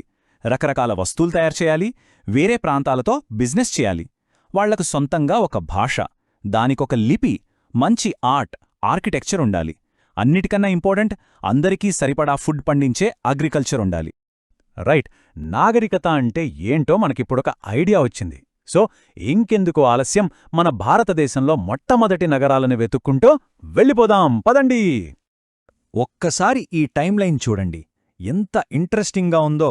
మన సింధు సరస్వతీ నాగరికత సుమారుగా క్రీస్తుపూర్వం 2600 నుండి 1900 వరకు, అంటే అక్షరాల ఇప్పటికీ దాదాపు 4500 ఏళ్ల క్రితం అన్నమాట. వావ్! అంటే అప్పట్లో ప్రపంచంలో పెద్ద పెద్ద నాగరికతలుగా పేరున్న ఈజిప్ట్, మెసొపొటేమియాలతో పాటే మన నాగరికత కూడా ఉంది. చాలామంది ఇది సింధు నది దగ్గరే ఉండేదనుకుంటారు, కాని కాదు. ఈ మ్యాప్ చూస్తే మనకు క్లియర్గా అర్థమవుతుంది ఇది ఎంత పెద్దదో. సింధు నదితో పాటు ఒకప్పుడు మన దేశంలో ప్రవహించిన సరస్వతి నది ఒడ్డును కూడా 100ల కొద్దీ ఊళ్ళు, నగరాలు ఉండేవి. సరే, ఇప్పుడొక పని చేద్దాం. ఆ ప్రాచీన నగరాల్లో ఒక సిటీలోకి వెళ్ళి ఒక చిన్న టూర్ వేసొద్దాం. వాళ్ళు ఎంత అడ్వాన్స్డ్గా ఉండేవారో మన కళ్లతోనే చూద్దాం. అమ్మో, వాళ్ళ టౌన్ ప్లానింగ్ చూస్తే మైండ్ బ్లోయింగ్ అనిపిస్తుంది. చూడండి, రోడ్లు ఎంత వెడల్పుగా, స్ట్రెయిట్గా ఉన్నాయో. ఇళ్లన్నీ ఒక గ్రిడ్ ప్యాటర్న్లో కట్టారు. అంటే ఈ రోజుల్లో మన మోడర్న్ సిటీస్లో వాడుతున్న టెక్నిక్ని వాళ్ళు 1000 ఏళ్ల క్రితమే వాడారన్నమాట. ఇదిగోండి, ఇదే మొహెంజోదారోలో దొరికిన ఫేమస్ గ్రేట్ బాత్. ఎంత పర్ఫెక్ట్గా కట్టారో చూడండి. నీళ్లు లీక్ అవ్వకుండా స్పెషల్ కోటింగ్ కూడా వేశారు. మరి దీన్ని ఎవరు వాడారు? రాజులు స్నానం చేసేవారా, లేక ఏమైనా పూజల కోసం కట్టారా అన్నది మాత్రం ఇప్పటికీ పెద్ద మిస్టరీనే. ఇంకో షాకింగ్ విషయమేంటంటే 4000 ఏళ్ల క్రితమే వాళ్లకు క్లీన్లీనెస్ గురించి ఎంత బాగా తెలుసో. సిటీస్ని నీట్గా ఉంచడానికి, ప్రతి ఇంట్లోంచి వేస్ట్ వాటర్ బయటకు పంపడానికి ఇలా కవర్ చేసిన డ్రైనేజ్ సిస్టమ్ని కట్టుకున్నారు. నమ్మశక్యంగా లేదు కదూ? ఓకే, సిటీస్ గురించి చూస్తాం కదా. మరి ఇంత గొప్ప నగరాలని కట్టిన ఆ మనుషులెలాంటివాళ్లు, వాళ్ల లైఫ్ స్టైల్ ఎలా ఉండేదో ఇప్పుడు చూద్దాం. మనందరికీ ముందుగా వచ్చే క్వెశ్చన్ ఒకటే, అసలు వాళ్ళు ఏం తినేవాళ్ళు? వాళ్ళు సూపర్ ఫార్మర్స్ అండి. గోధుమలు, బార్లీ లాంటివి బాగా పండించేవాళ్లు. ఇంకో ఇంట్రెస్టింగ్ విషయం చెప్పనా? యురేషియా మొత్తంలో బట్టల కోసం కాటన్ పండించిన ఫస్ట్ పీపుల్ వీళ్లే. ఇక్కడ కనిపిస్తున్న ఈ చిన్న మట్టి నాగలి బొమ్మ వాళ్ల అగ్రికల్చరల్ స్కిల్స్కి ఒక చిన్న ఎగ్జాంపుల్ అంతే. వాళ్లు వాడిన వస్తువులు చూస్తే నిజంగా ఆశ్చర్యపోతాం. ఈ అందమైన కార్నేలియన్ పూసల నెక్లెస్లు చూడండి, ఏనుగు దంతంతో చేసిన దువ్వెనలు, పాలిష్ చేసిన బ్రాంజ్ మిర్రర్సు, చివరికి పిల్లలు ఆడుకోవటానికే భలే భలే బొమ్మలు. ఇలా చెప్పుకుంటూ పోతే చాలా ఉన్నాయి. వాళ్ల బిజినెస్ కూడా చిన్నదేం కాదు, చాలా పెద్ద స్కేల్లో చేసేవాళ్లు.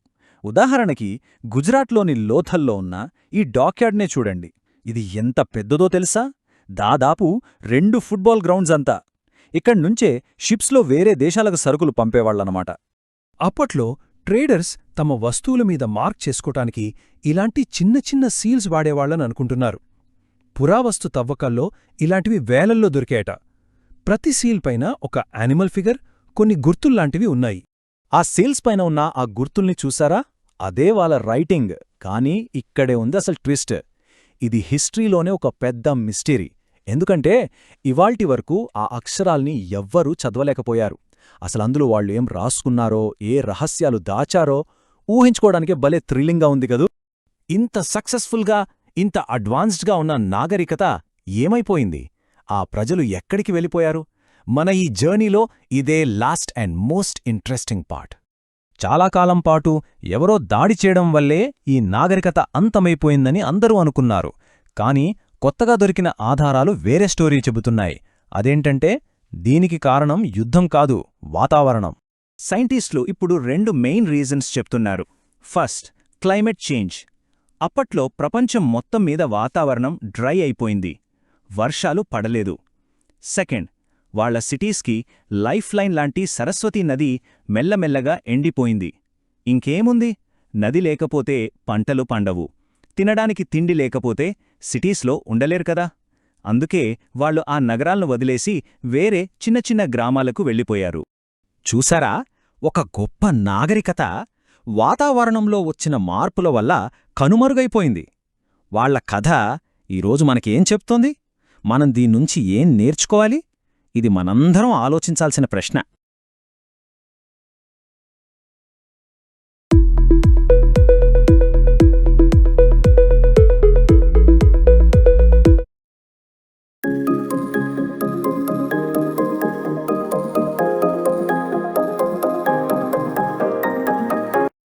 భారతీయ సంస్కృతి, దాన్ని అర్థం చేసుకోవాలంటే ఒక పెద్ద పురాతన మర్రి చెట్టును ఊహించుకోండి.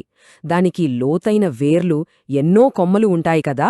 అలాగే ఈరోజు మన విశ్లేషణలో మనం ఈ సాంస్కృతిక వృక్షం యొక్క మూలాల్లోకి వెళ్లబోతున్నాం. మన ఈ ప్రయాణాన్ని ఒక పురాతన మాటతో మొదలు పెడతాం. జ్ఞానమనేది దొంగిలించలేనిది, వాడే కొద్దీ పెరిగే గొప్ప సంపద అని. దీని అర్థమేంటంటే మనం ఈరోజు మాట్లాడుకోబోయే సాంస్కృతిక మూలాలన్నింటికీ ఆధారం ఈ జ్ఞానమే. సరే, మరి మన ఈ అన్వేషణ యొక్క శీర్షిక ఇది: భారతదేశ సాంస్కృతిక మూలాలు, ఆలోచనల వృక్షం. పదండి, ఈ చెట్టు వేర్లను లోతుగా తవ్విచూద్దాం. సో, మనం ఈ ప్రయాణంలో 5 ముఖ్యమైన విషయాలు చూడబోతున్నాం. ముందుగా ఈ జ్ఞానవృక్షం అనే ఐడియా ఏంటో చూద్దాం.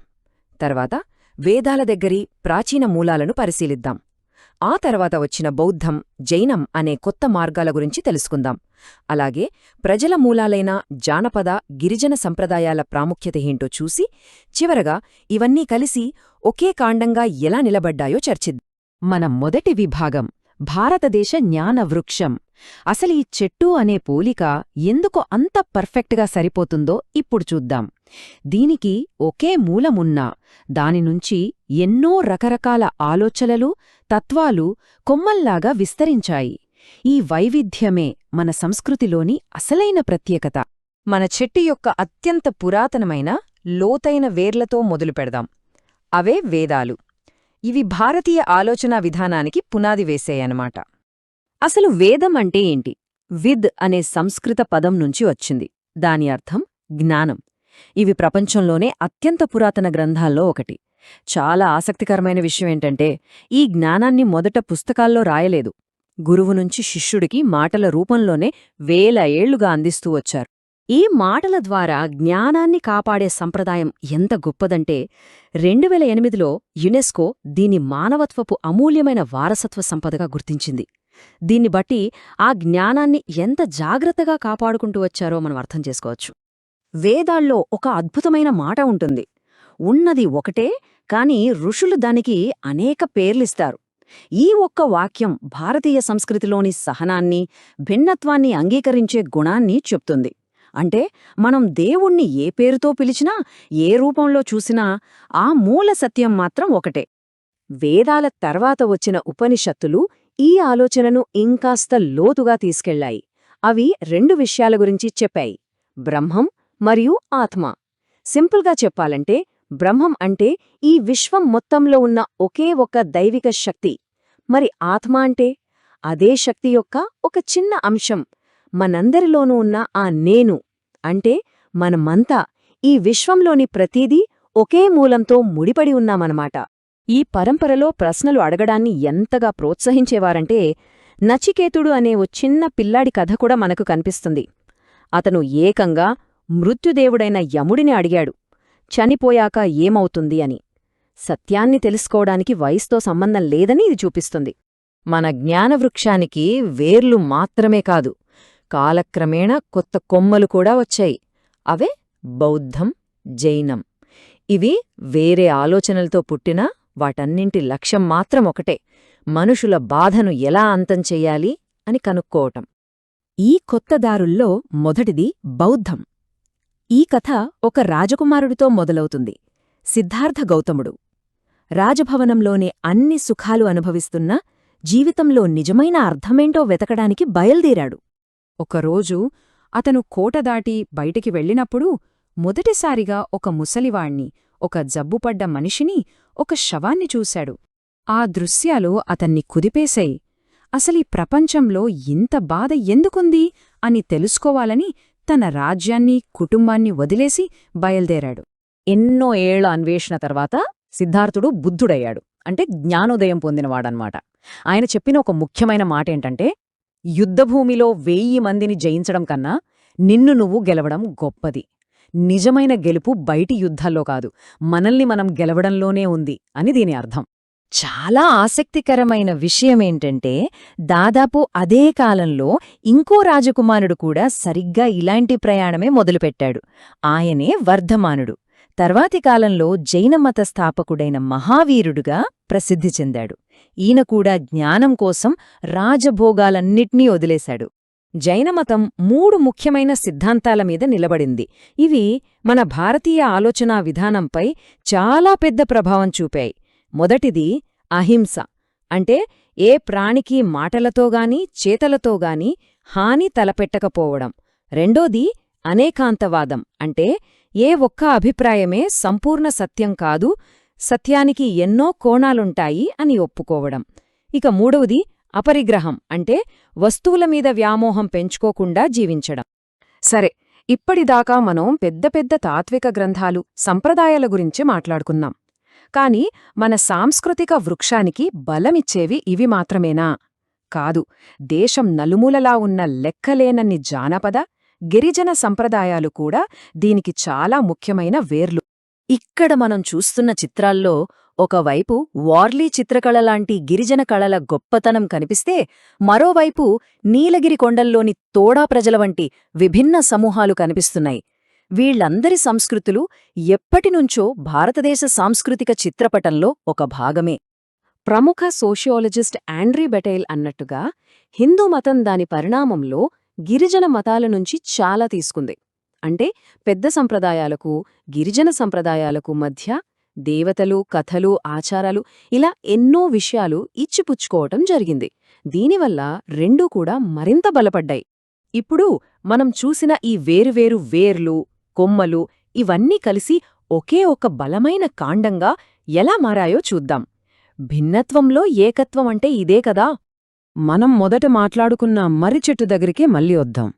వేదాలు, బౌద్ధం, జైనం, ఎన్నో జానపద సంప్రదాయాలు, ఇవన్నీ వేర్వేరు కొమ్మలా, వేర్లలా కనిపించొచ్చు. కాని అవన్నీ కలిస్తేనే ఈ పెద్ద సాంస్కృతిక వృక్షానికి ఇంత బలం, ఇంత అందం. అయితే చివరగా ఒక ప్రశ్నతో ఈ విశ్లేషణను ముగిద్దాం. ఒక సంస్కృతికి ఇన్ని రకాల మూలాలుండటం దేనికి సంకేతం? అది దాని బలమా, లేక దాని సంక్లిష్టత?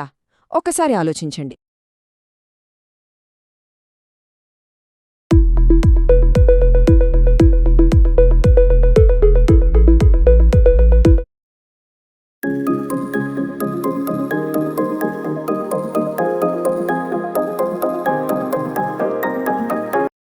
నమస్కారం. భారతదేశం గురించి ఆలోచించినప్పుడు మనకు ఎన్నో గొప్ప విషయాలు గుర్తొస్తాయి. అందులో ఒకటి భిన్నత్వంలో ఏకత్వం. ఇది ఒక పెద్ద ఆసక్తికరమైన పజిల్ లాంటిది. ఈరోజు మనం దాన్ని కలిపి సాల్వ్ చేద్దాం. అయితే ఇంకెందుకు ఆలస్యం, మొదలుపెడదామా? పీపుల్ ఆఫ్ ఇండియా అనే ఒక ప్రాజెక్ట్ సర్వే ప్రకారం మన దేశంలో ఎన్ని భాషలు వాడుకలో ఉన్నాయో తెలుసా? ఒక్కసారి ఊహించండి. ఒకటా రెండా? కాదు, ఏకంగా 325 భాషలు. ఇది మన భాషా వైవిధ్యం ఎంత గొప్పదో చెప్పడానికి ఒక చిన్న ఉదాహరణ మాత్రమే. సరే, ఇక్కడే ఒక పెద్ద ప్రశ్నొస్తుంది. ఇన్ని భాషలు, ఇన్ని సంస్కృతులు, ఇన్ని తేడాలున్నప్పుడు మనమంతా ఒక దేశంగా ఎలా ఉండగలుగుతున్నాం? ఈ పజిల్ను విడదీసి సమాధానం కనుక్కుందాం. మనం ఈరోజు అన్వేషించబోయే ముఖ్యమైన ఆలోచన ఇదే: భిన్నత్వంలో ఏకత్వం. సింపుల్గా చెప్పాలంటే మన దేశంలో ఉన్న రకరకాల సంస్కృతులు సంప్రదాయాలే మన బలమన్నమాట. అన్నీ కలిసి ఒకే దేశంగా ఉండటమే దీనిలోని అసలు మ్యాజిక్. మన పజిల్ సాల్వ్ చేయడానికి మనం మొదటి క్లూ కోసం ఎక్కడికో వెళ్ళక్కర్లేదు. మనందరి వంటగది నుంచే మొదలు పెడదాం. ఎందుకంటే మనల్ని కలిపే విషయాల్లో ఆహారానికి మించింది ఏముంటుంది చెప్పండి? మన దేశంలో ఆహార వైవిధ్యం ఎంత గొప్పదో చూడండి. ఉత్తరాన చాలా ఫేమస్ అయిన ఈ రాజ్మా దగ్గర్నుంచి దక్షిణాన మనం రోజూ తినే ఈ కొల్లం బియ్యం వరకు ఇలా చెప్పుకుంటూ పోతే మన దేశంలో వేల రకాల వంటకాలున్నాయి. ప్రతి వంట వెనుక ఒక కథ, ఒక సంస్కృతి ఉంటాయి. కాని ఇన్ని వేల వంటకాలున్నా వాటన్నింటి వెనుక ఒక కామన్ పాయింట్ ఉంది. అదేంటంటే మనం వాడే పదార్థాలు. బియ్యం, గోధుమలు, పప్పులు, పసుపు, జీలకర్ర, ప్రాంతమేదైనా వంటకమేదైనా ఇవే మనందర్నీ వంటగదిలో కలిపే అసలైన హీరోలు. ఇది వింటే మనకు ఇంకా బాగా అర్థమవుతుంది. ఒకే పదార్థాలను ఉపయోగించి అంతులేని రకాల వంటకాలను తయారుచేయవచ్చు అంటే. పునాది ఒక్కటే, కాని దానిమీద మనం కట్టే కట్టడాలు మాత్రం ఎన్నెన్నో. సరే, మన పజిల్లో రెండో క్లూ ఏంటో తెలుసా? చీర. చీర అంటే కేవలం ఒక బట్ట కాదు, అది మన భిన్నత్వంలో ఏకత్వానికి ఒక నడిచే ఉదాహరణ. చూడండి, ఈ పాతకాలం నాటి శిల్పం మనకేం చెబుతోందంటే చీర అనేది నిన్న మొన్న వచ్చింది కాదు, దీనికి శతాబ్దాల చరిత్ర ఉంది. మన సంస్కృతితో ఇది పూర్తిగా పెనవేసుకుపోయింది. చీరలో ఉన్న అసలైన అద్భుతం ఇదే. కుట్లులేని ఒకే వస్త్రం, కాని దాన్ని కట్టుకునే పద్ధతులు వందలు. ప్రాంతాన్ని బట్టి, సంప్రదాయాన్ని బట్టి ఒకే చీల 100 రకాలుగా కనిపిస్తుంది. చూశారా? వస్త్రమొక్కటే, కాని రూపాలు ఎన్నో. అంతేకాదండోయ్, చీర ఉపయోగాలు ఇక్కడితో అయిపోలేదు. అవసరమైతే పసిపిల్లలకు హాయిగా నిద్రపోవడానికి ఒక ఉయ్యాల అవుతుంది. పొలంలో పండిన ధాన్యాన్ని ఇంటికి తీసుకెళ్లడానికి ఒక సాధనంగా మారుతుంది. నువ్వు నమ్మలేకపోవచ్చు కాని అవసరం అనుకుంటే చేపలు పట్టే వలగా కూడా మారిపోతుంది. దీన్ని బట్టి చీర మన అనుకూలతకు, మన స్ఫూర్తికి ఒక ప్రతీక అని చెప్పొచ్చు. ఇప్పుడు మనం మూడో క్లూ దగ్గరికి వెళ్దాం. పండగలు. ఒకే పండగను మన దేశం మొత్తం ఎన్ని రకాలుగా జరుపుకుంటుందో చూస్తే ఆశ్చర్యపోతాం. ఈ టేబుల్ చూడండి. పండగ ఒక్కటే, పంటకోతల పండగ. కాని ఒక్కో రాష్ట్రంలో ఒక్కో పేరు. తమిళనాడులో పొంగలంటాం, పంజాబ్లో లోహిరి అంటారు, గుజరాత్లో ఉత్తరాయణ్, అస్సాంలో మాఘబిహు. చూసారా? జరుపుకునేది ఒకే పండగ, కాని పేర్లు, పద్ధతులు మాత్రం వేరువేరు. ఇక మన పజిల్ను సాల్వ్ చేసే చివరి, చాలా ముఖ్యమైన క్లూ కథలు. తరతరాలుగా మనందర్నీ కలిపి ఉంచుతున్న పురాణగాథలు. రామాయణం, మహాభారతం. ఈ 2 పేర్లు తెలియని భారతీయులు ఉండరంటే అతిశయోక్తి కాదు. ఈ 2 మహా ఇతిహాసాలు మనందరినీ కలిపి ఉంచే ఒక సాంస్కృతిక వారసత్వం. వీటిలో ఉన్న గొప్పతనమేంటంటే 2000 సంవత్సరాలుగా ఈ కథలు మన దేశంలో ప్రతి మూలన రకరకాల రూపాల్లో చెప్పబడుతూనే ఉన్నాయి. జానపద కథలుగా, నాటకాలుగా, పాటలుగా. కథ ఒక్కటే అయినా చెప్పే గొంతులనేకం. సరే, ఆహారం, చీర, పండగలు, కథలు, ఈ ఆధారాలన్నీ కలిపితే మన పజిల్కి సమాధానం దొరికేసినట్టే. భిన్నత్వంలో ఏకత్వం వెనుక ఉన్న రహస్యం ఇప్పుడు మనకు స్పష్టంగా అర్థమవుతోంది. జవహర్లాల్ నెహ్రూ గారు చెప్పినట్టు ఈ కథలు మనందరి మనసుల్లో బలంగా నాటుకుపోయాయి. అవే మన సంస్కృతికి ఒక అర్థాన్ని, గొప్పదనాన్ని ఇచ్చాయి. ఈ ఉమ్మడి వారసత్వమే మనల్ని అంతర్లీనంగా, ఐక్యంగా ఉంచుతుంది. అందుకే చివరిగా మనం అర్థం చేసుకోవాల్సింది ఏంటంటే మన దేశంలో భిన్నత్వం అనేది ఏకత్వాన్ని బలహీనపరచదు. నిజానికి ఆ భిన్నత్వమే మన ఏకత్వాన్ని ఇంకా అందంగా, ఇంకా బలంగా చేస్తుంది. ఏకత్వం, భిన్నత్వం రెండూ ఒకే నాణ్యానికి 2 వైపులన్నట. సరే, ఇదంతా విన్నాక ఒక్కసారి మన చుట్టూ చూద్దాం. మన రోజువారీ జీవితంలో, మన స్నేహితుల్లో, మనం నివసించే చోట ఇలాంటి భిన్నత్వంలో ఏకత్వం ఉదాహరణలు మనకు ఎక్కడెక్కడ కనిపిస్తాయి? ఒక్కసారి ఆలోచించండి.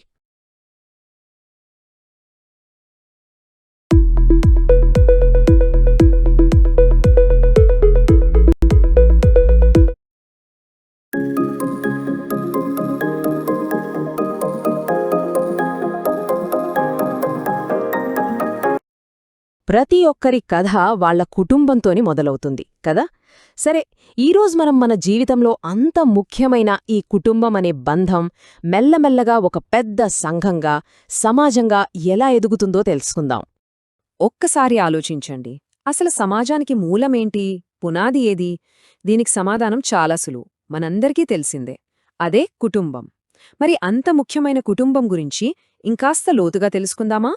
సరే, మరి మన ప్రయాణం మన మొదటి వలయంతో మొదలుపెడదాం. అదే మన కుటుంబం. కుటుంబం అంటే ఏంటి? సింపుల్గా చెప్పాలంటే అది ఏ సమాజానికైనా సరే ఒక మూలస్తంభం లాంటిది. ఇది చాలా పురాతనమైన బంధం. ఇక్కడ ప్రేమ, ఒకరి పట్ల ఒకరికి శ్రద్ధ, సహాయం చేసుకోవడం, ఒకరిపై ఒకరు ఆధారపడటం ఇవన్నీ ఉంటాయి. నిజానికి మనకు అన్నీ నేర్పే మొదటి బడి మన ఇల్లే, మన కుటుంబం. చూడండి, తిరువళ్ళువారెంత చక్కగా చెప్పారో. ప్రేమ, ధర్మం ఈ రెండూ కుటుంబ జీవితానికి పువ్వు, పండు లాంటివి అని. అంటే ఏంటి? ప్రేమ పువ్వులా వికసిస్తే, ధర్మం అంటే మన బాధ్యతలను మనం సక్రమంగా నిర్వర్తించటం పండులాంటి మంచి ఫలితాన్ని ఇస్తుందన్నమాట. రెండూ కలిస్తేనే కుటుంబం పరిపూర్ణంగా ఉంటుంది. అయితే కుటుంబాలన్నీ ఒకేలా ఉండవు కదా, వాటిల్లోనూ రకాలుంటాయి. ఇప్పుడు మనం సాధారణంగా చూసే 2 ముఖ్యమైన రకాల కుటుంబాల గురించి మాట్లాడుకుందాం. అవే ఉమ్మడి కుటుంబాలు, ఇంకా చిన్న కుటుంబాలు. ఈ రెండింటికీ తేడా ఏంటో చూద్దాం. ఉమ్మడి కుటుంబం పేరులోనే ఉంది కదా, చాలా పెద్దగా ఉంటుంది. తాతయ్య, నానమ్మ, అమ్మ, నాన్న, బాబాయ్, పిన్ని, వాళ్ల పిల్లలు, ఇలా చాలా తరాల వాళ్లు కలిసి ఉంటారన్నమాట. అదే చిన్న కుటుంబం అనుకోండి, సాధారణంగా అమ్మా, నాన్న, వాళ్ల పిల్లలు మాత్రమే ఉంటారు. కొన్నిసార్లు అమ్మ లేదా నాన్న వాళ్ల పిల్లలతో కలిసి ఉండొచ్చు. ఈ చిత్రాలు చూస్తే మనకు తేడా ఇంకా స్పష్టంగా అర్థమవుతుంది. చూడండి, ఎడమవైపు ఉన్న ఉమ్మడి కుటుంబంలో ఎంతమంది ఉన్నారో. బంధాలు, బంధుత్వాలు అన్నీ కలిసి ఒక పెద్ద వలయంలా ఉంది. ఇక కుడివైపున ఉన్న చిన్న కుటుంబంలో తల్లిదండ్రులు, పిల్లలు అంటే ఒక చిన్న ప్రధాన యూనిట్లా కనిపిస్తుంది. సరే, కుటుంబాలు ఎలా పనిచేస్తాయి అంటే కేవలం అందరూ ఒకే ఇంట్లో ఉండటమేనా? కాదు కదా. ఒకరికొకరు ఎలా సహాయం చేసుకుంటారు, బంధాలను ఎలా నిలబెట్టుకుంటారు, కొన్ని కథల ద్వారా దీన్ని తెలుసుకుందాం. మనం ఇప్పుడు కేరళకు వెళ్దాం. అక్కడ శాలిని అనే ఒక అమ్మాయి ఉంది. వాళ్ల ఇంట్లో ఓనం పండుగ కోసం ఏర్పాట్లు జరుగుతున్నాయి. అంత సంతోషంగా పండుగ పనుల్లో ఉండగా ఒక విషయం వాళ్ల దృష్టికి వచ్చింది. శాలిని వాళ్ల మామయ్య ఆర్థికంగా కొంచెం ఇబ్బందుల్లో ఉన్నారు. పండక్కి పిల్లలకి కొత్త బట్టలు కూడా కొనలేని పరిస్థితి. అప్పుడు శాలిని వాళ్లమ్మా నాన్న శాలినీకి మామూలు డ్రెస్ కొని మిగిలిన డబ్బుతో వాళ్ల మామయ్య కుటుంబానికి బట్టలు కొన్నారు. ఇది చూసి శాలినీకి కొంచెం బాధగా అనిపించినప్పుడు వాళ్ల నాయనమ్మ దగ్గరకు తీసుకుని ఇలా చెప్పారు, చూడమ్మా, కుటుంబమంటే ఇదే, మన దగ్గరున్నదాన్ని పంచుకోవడం, కష్టాల్లో ఉన్నవాళ్లకి అండగా నిలబడటం. ఎంత మంచి మాట కదా. ఇది కేరళలోని కథ. ఇప్పుడు మేఘాలయ వెళ్దాం. అక్కడ టెన్జింగ్ అనే అబ్బాయి కుటుంబం ఉంది. వాళ్ల ఇంట్లో పనులన్నీ అందరూ పంచుకుంటారు. నాన్న వంటలో సహాయం చేస్తారు, అమ్మ ఓ హస్తకళల సంస్థలో పనిచేస్తుంది, తాతయ్యేమో హోంవర్క్లో హెల్ప్ చేస్తారు, నాయనమ్మ మంచి మంచి కథలు చెబుతుంది. చూసారా, ప్రతి ఒక్కడూ వాళ్ల వంతు బాధ్యత తీసుకుంటున్నారు. సరే, కుటుంబం గురించి తెలుసుకున్నాం. కాని ఏ కుటుంబం కూడా ఒంటరిగా ఉండదు. చాలా కుటుంబాలు కలిస్తేనే ఒక ఊరు, ఒక ప్రాంతం ఏర్పడుతుంది. అలా మన కుటుంబమనే చిన్న వలయం కాస్త విస్తరించి ఒక పెద్ద వలయంగా మారుతుంది. దాన్నే మనం సంఘం లేదా కమ్యూనిటీ అనంటాం. మరి సంఘం అంటే ఏంటి? సింపుల్, చాలా కుటుంబాలు, మనుషులు కలిసి ఉండటమే. వాళ్ళు పండగలు కలిసి చేసుకుంటారు, కష్టమొస్తే ఒకరికొకరు సాయం చేసుకుంటారు, ఊరికి సంబంధించిన పనులన్నీ కలిసే చూసుకుంటారు. ఒక రకంగా చెప్పాలంటే సంఘం అనేది ఒక పెద్ద కుటుంబం లాంటిది. ఒక కుటుంబం బలంగా ఉంటే చూసాం. మరి చాలా కుటుంబాలు కలిసి ఏర్పడిన ఒక సంఘం బలంగా, ఐక్యంగా ఉంటే ఏం చేయగలదో తెలుసా? అసాధ్యాలను కూడా సుసాధ్యం చేయగలదు. ఎలాగో చెప్పడానికి నా దగ్గర ఒక అద్భుతమైన నిజ జీవిత కథ ఉంది. ఈ కథ మధ్యప్రదేశ్లోని ఝాబువా ప్రాంతానికి చెందింది. అక్కడి ప్రజలు, ముఖ్యంగా భిల్ అనే గిరిజన సంఘం, చాలా సంవత్సరాలుగా ఒక పెద్ద సమస్యతో బాధపడుతున్నారు. అదే తీవ్రమైన నీటి కొరత. అప్పుడు ఆ భీల్ సంఘం తమ పూర్వీకుల నుంచి వస్తున్న ఒక మంచి సంప్రదాయాన్ని బయటకు తీశారు. దాని పేరు హల్మా. హల్మా అంటే ఏంటంటే, ఎవరికైనా పెద్ద కష్టం వస్తే ఊరంతా ఏకమై ఒక్క రూపాయి కూడా తీసుకోకుండా సాయం చేయడం. ఈ సంప్రదాయంతో వేల మంది కలిసి భూమాతను కాపాడుకోవడానికి ముందుకొచ్చారు. వాళ్ళు ఏం చేశారో తెలుసా? ఒక్క పైసా జీతం తీసుకోకుండా అది తమ బాధ్యతగా భావించి వేల సంఖ్యలో చెట్లను నాటారు. వర్షపు నీటిని నిల్వ చేయడానికి పెద్ద పెద్ద కందకాలు తవ్వారు. ప్రతి ఒక్కరూ శ్రమదానం చేశారు. ఫలితం అద్భుతం!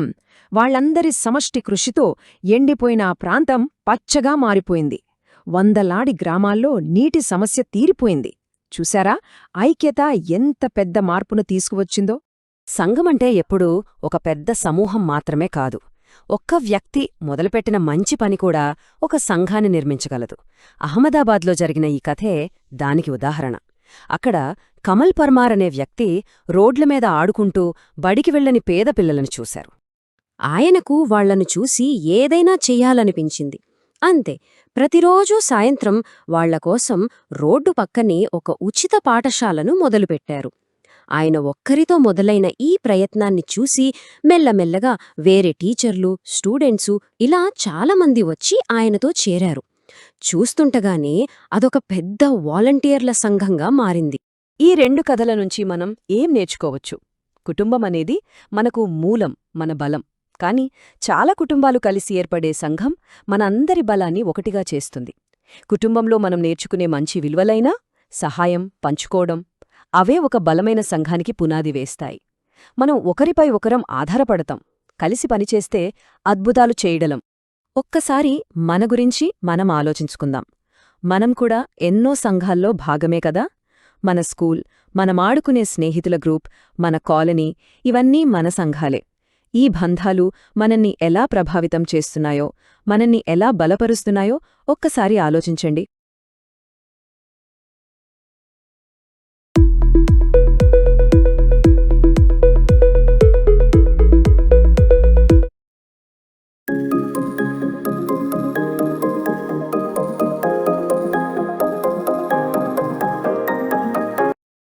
హలో!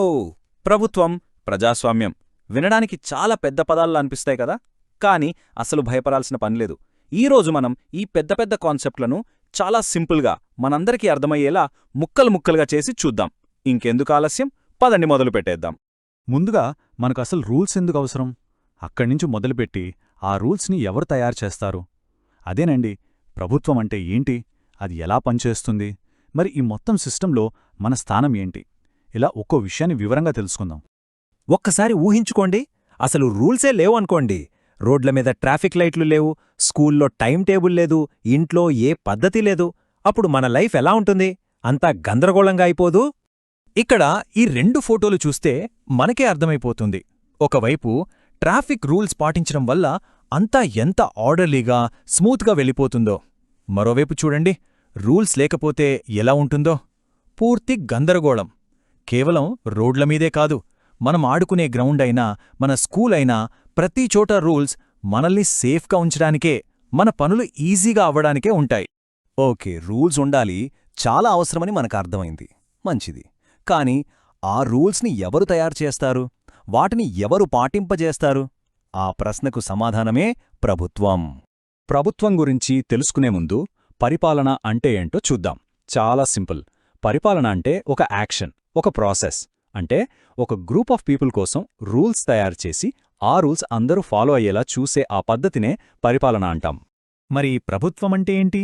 ఆ పరిపాలన అనే పనిని చేసేవాళ్లే ప్రభుత్వం. ఒక సిస్టమ్ లేదా కొంతమంది వ్యక్తుల సమూహం అన్నమాట. సో పరిపాలన అనేది యాక్షన్ అయితే, ప్రభుత్వం ఆ యాక్షన్ను చేసే ఏజెన్సీ. సరే, ప్రభుత్వం అంటే ఏంటో తెలిసింది. ఇప్పుడు దాని లోపలేముంటుందో, అది ఎలా పనిచేస్తుందో చూద్దామా? ప్రభుత్వాన్ని మనం 3 మెయిన్ పార్ట్స్గా చూడొచ్చు. ఒక్కో పార్ట్కి ఒక్కో ముఖ్యమైన పనుంటుంది. సింపుల్గా చెప్పాలంటే ప్రభుత్వానికి 3 వేర్వేరు పనులున్నాయనుకోండి. ఒక టీంలో ఒక్కొక్కరు ఒక్కో పని చేస్తేనే కదా మొత్తం ప్రాజెక్ట్ సక్సెస్ అయ్యేది. అలాగే ఇక్కడ కూడా ప్రభుత్వంలో 3 టీమ్స్ కలిసి పనిచేస్తాయి. ఆ 3 భాగాలు ఏంటంటే, మొదటిది లెజిస్లేచర్ అంటే శాసనసభ. వీళ్ళు కొత్త చట్టాలు చేస్తారు లేదా పాతవాటిని మారుస్తారు. రెండోది ఎగ్జిక్యూటివ్ అంటే కార్యనిర్వాహక వర్గం. వీళ్ళు ఆ చట్టాలను అమలు చేస్తారు. ఇక మూడోది జ్యుడిషియరీ, అదేనండి మన న్యాయ వ్యవస్థ. వీళ్ళు ఆ చట్టాలను ఎవరైనా అతిక్రమించారా అని చూసి తీర్పులిస్తారు. ఉదాహరణకు, సైబర్ క్రైమ్ పెరిగిపోతోందనుకోండి, లెజిస్లేచర్ ఒక కొత్త స్ట్రిక్ట్ లా చేస్తుంది. ఎగ్జిక్యూటివ్లో ఉండే పోలీసులు ఆ లా ప్రకారం యాక్షన్ తీసుకుంటారు. ఇక జ్యుడిషియరీ అంటే కోర్టులు పట్టుబడిన వాళ్ళకి శిక్ష వేస్తాయి. చూశారా ఎలా ఒకదానితో ఒకటి కనెక్ట్ అయి ఉన్నాయో?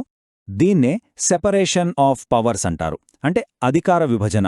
ఇది ఎందుకు ఇంత ముఖ్యమంటే, పవర్ అంతా ఒక్కరి చేతిలో ఉంటే వాళ్ళు దాన్ని మిస్యూజ్ చేసే ఛాన్స్ ఉంది కదా. అందుకే ఈ 3 విభాగాలు వేరువేరుగా ఉంటూ ఒకదానినొకటి చెక్ చేసుకుంటాయి.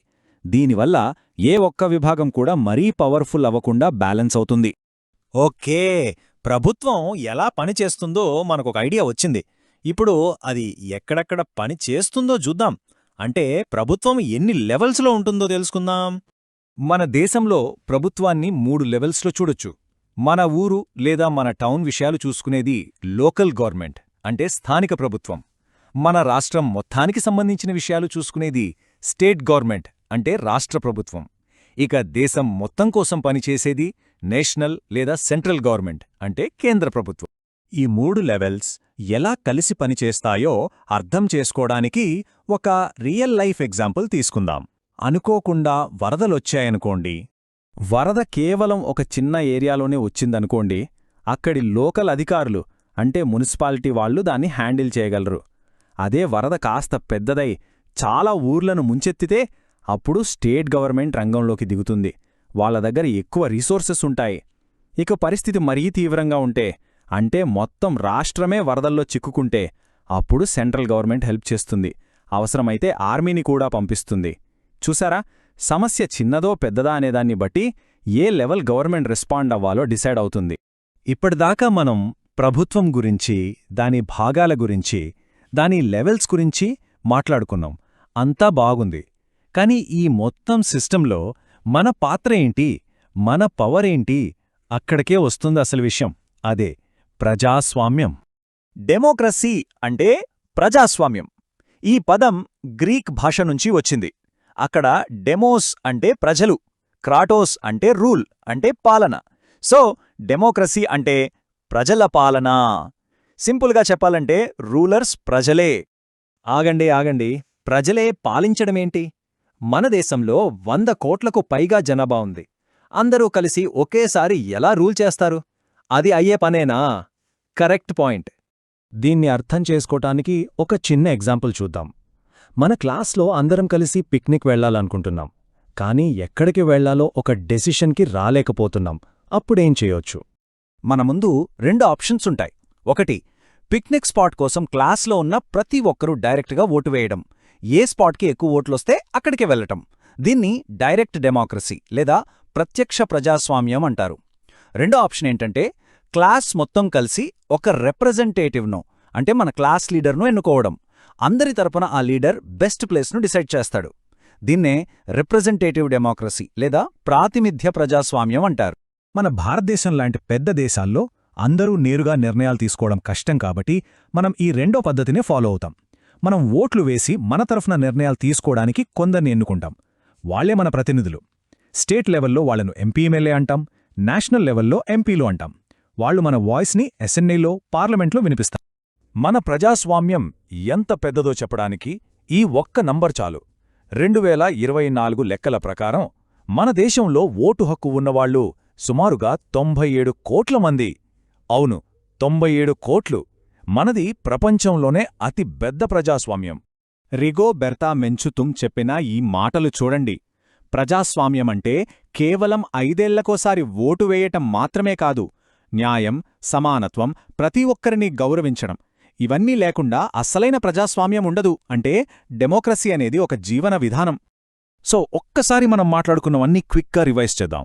ఫస్ట్, మనకు రూల్స్ కావాలి. వాటిని చూసుకోవడానికి ఒక గవర్నమెంట్ కావాలి. సెకండ్, గవర్నమెంట్కు 3 ముఖ్యమైన పనులుంటాయి: లెజిస్లేటివ్, ఎగ్జిక్యూటివ్, జ్యుడిషియరీ.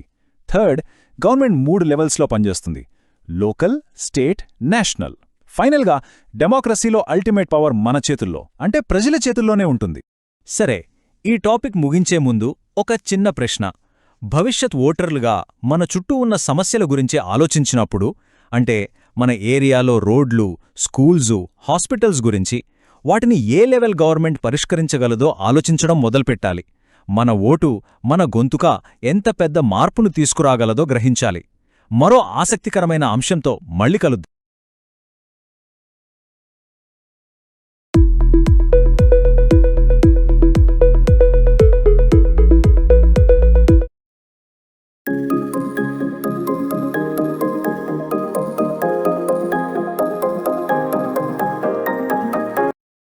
నమస్కారం.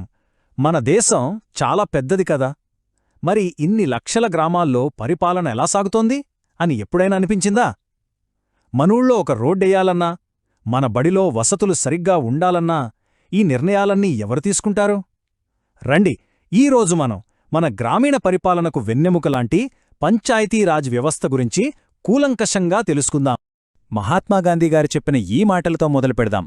అసలైన భారతదేశం దాని గ్రామాలలోనే నివసిస్తుంది. ఈ మాటల్లో ఎంత నిజముందో కదా. దేశంలో ఎక్కువ శాతం జనాభా నివసించేది గ్రామాల్లోనే, కాబట్టి వాటి ప్రాముఖ్యత చాలా ఎక్కువ. సరే, మన భారతదేశంలో ఎన్ని గ్రామాలున్నాయో ఓ అంచనా వేయండి. 1,00,000? 2? కాదు, ఏకంగా 6 లక్షలకు పైగా గ్రామాలున్నాయంటే నమ్ముతారా? ఈ నంబర్ వినగానే అర్థమవుతోంది వీటన్నిటినీ పరిపాలించడం ఎంత పెద్ద సవాలో. ఇప్పుడు మనం ముందున్న అసలైన ప్రశ్న ఇదే. ఇన్ని లక్షల గ్రామాల్లో స్థానిక అవసరాల్ని, సమస్యల్ని సమర్థవంతంగా ఎలా తీర్చగలరు? ప్రతి చిన్నదానికి రాష్ట్ర రాజధానికో దేశ రాజధానికో వెళ్లలేరు కదా. మరి దీనికి సమాధానమేంటి? అయితే ఆ పెద్ద ప్రశ్నకు దొరికిన సమాధానమే ఈ పంచాయతీరాజ్ వ్యవస్థ. ఇది మన స్థానిక పరిపాలన కోసం మన వాళ్లు ఆలోచించి పెట్టిన ఒక అద్భుతమైన ఏర్పాటన్నమాట. అసలిది ఏంటి, ఎలా పనిచేస్తోంది అనే వివరాల్లోకి ఇప్పుడు వెళ్దాం. సింపుల్గా చెప్పాలంటే పంచాయతీరాజ్ అంటే మన ఊరి ప్రభుత్వం మన చేతుల్లోనే అని. దీని ముఖ్య ఉద్దేశమేంటంటే పాలనను ఎక్కడో ఢిల్లీ నుంచో హైదరాబాద్ నుంచో కాకుండా నేరుగా ప్రజల దగ్గరకే తీసుకురావడం. దీనివల్ల తమ ఊరికి ఏం కావాలో ప్రజలే నేరుగా నిర్ణయించుకోవచ్చు. ఈ పంచాయతీరాజ్ వ్యవస్థ ఒకే లెవెల్లో పనిచేయదు. ఇది 3 స్థాయిలలో పనిచేస్తుంది. అందుకే దీన్ని మూడంచెల వ్యవస్థ అని పిలుస్తారు. అవి ఏంటంటే గ్రామస్థాయి, బ్లాక్ లేదా మండల స్థాయి, ఆ తర్వాత జిల్లా స్థాయి. మనం ఇప్పుడు కింద నుంచి అంటే గ్రామస్థాయి నుంచి మొదలుపెట్టి ఒక్కొక్కటిగా తెలుసుకుందాం. ఈ మొత్తం వ్యవస్థకు పునాది గ్రామస్థాయిలోనే ఉంది. నిజమైన ప్రజాస్వామ్యం మొదలయ్యేది ఇక్కడే. ప్రతి ఒక్కరి మాటకు విలువ దొరికేది ఇక్కడే. దీనికి గుండెలాంటిది గ్రామ పంచాయతీ. ముందుగా మనం గ్రామసభ గురించి మాట్లాడుకోవాలి. గ్రామసభ అంటే ఏంటో తెలుసా? ఆ గ్రామంలో ఓటు హక్కు ఉన్న ప్రతి ఒక్కరూ గ్రామసభలో సభ్యులే అన్నమాట. వీళ్ళందరూ కలిసి ఊరి సమస్యల గురించి చర్చిస్తారు. తమ తరపున పనిచేయటానికి గ్రామ పంచాయతీ సభ్యులను ఎన్నుకుంటారు. అంటే ఇదే అసలైన డైరెక్ట్ డెమోక్రసీకి ఫౌండేషన్. మరి ఈ గ్రామ పంచాయతీకి ఒక హెడ్ ఉంటారు కదా, ఆయన్నే మనం సర్పంచ్ అంటాం. కొన్ని రాష్ట్రాల్లో ప్రధాన్ అని కూడా పిలుస్తారు. ఈయన్ని గ్రామ ప్రజలే నేరుగా ఎన్నుకుంటారు. ఊరి అభివృద్ధి పనులు చూడటం, సభలు పెట్టడం, ప్రభుత్వ పథకాలు అందరికీ అందేలా చూడటం, ఇవన్నీ సర్పంచ్ ముఖ్య బాధ్యతలు. సరే, ఇదంతా కేవలం పుస్తకాల్లో ఉండే థియరీ మాత్రమే కాదు. నిజంగా మార్పు తీసుకొచ్చిన ఎందరో స్ఫూర్తిదాయకమైన వ్యక్తుల కథ ఇది. ఇప్పుడు కొందరు సర్పంచ్లు తమ ఊరి రూపురేఖల్ని ఎలా మార్చేశారో కొన్ని ఉదాహరణలు చూద్దాం. ఉదాహరణకు వందనా బహదూర్ మైదాని చూడండి.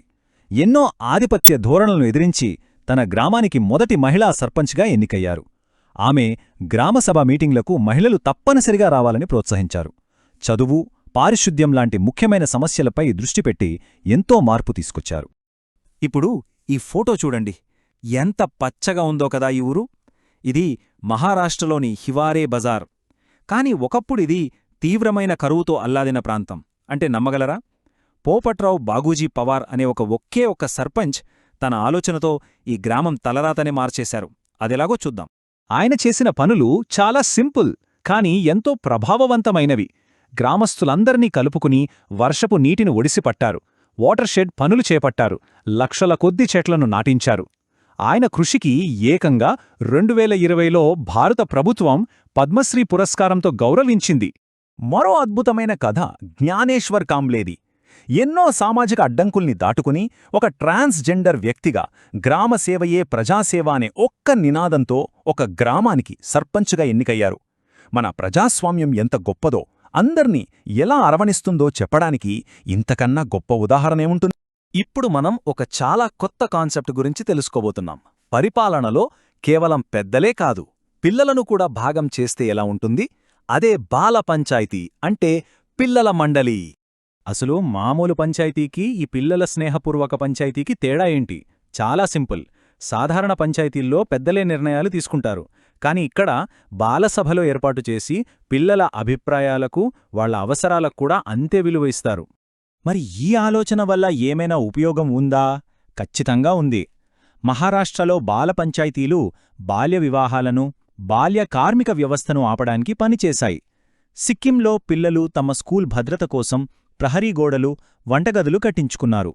రాజస్థాన్లో అయితే ఏకంగా పిల్లల పార్లమెంట్ పెట్టి వాళ్ల హక్కుల కోసం వాళ్లే పోరాడేలా తయారయ్యారు. సరే, ఇప్పటిదాకా మనం గ్రామస్థాయి గురించి చాలా వివరంగా తెలుసుకున్నాం కదా. ఇప్పుడు మళ్ళీ ఒకసారి పైనుంచి చూద్దాం. అంటే ఈ గ్రామస్థాయి మిగతా 2 స్థాయిలతో ఎలా కలిసి పనిచేస్తుందో అర్థం చేసుకుందాం. గ్రామ పంచాయతీలపైన బ్లాక్ స్థాయిలో పంచాయతీ సమితి లేదా మండల పరిషత్ ఉంటుంది. దానిపైన జిల్లా స్థాయిలో జిల్లా పరిషత్ ఉంటుంది. ఇవి గ్రామ పంచాయతీలకు గైడెన్స్ ఇస్తాయి. ఉదాహరణకు, జిల్లాలోని అన్ని గ్రామాలను కలిపే ఒక పెద్ద రోడ్డు వేయాలన్నా, ఒక పెద్ద హాస్పిటల్ కట్టాలన్నా ఆ ప్లానింగ్ అంతా ఈ పై స్థాయిలో జరుగుతుంది. నిధులు కూడా వాళ్లే చూసుకుంటారు. ఈ వ్యవస్థలో మరో చాలా ముఖ్యమైన విషయమేంటంటే మహిళల భాగస్వామ్యం. పరిపాలనలో వాళ్లు కూడా ఉండాలని 1/3 సీట్లు వాళ్లకే రిజర్వ్ చేశారు. మనం ఇందాక చెప్పుకున్న వందనా బహదూర్ మైదా లాంటి ఎందరో నాయకులు ఈ రిజర్వేషన్ వల్లే ముందుకు రాగలిగారు. చివరగా, ఈ మొత్తం వ్యవస్థ మనకు ఎందుకు ఇంత ముఖ్యం, దీనివల్ల అసలు ప్రయోజనమేంటి అనే విషయాన్ని ఒకసారి చూద్దాం. మనం ఈరోజు చర్చించుకున్న దానిలో గుర్తుపెట్టుకోవాల్సిన ముఖ్యమైన అంశాలు కొన్నున్నాయి. 1.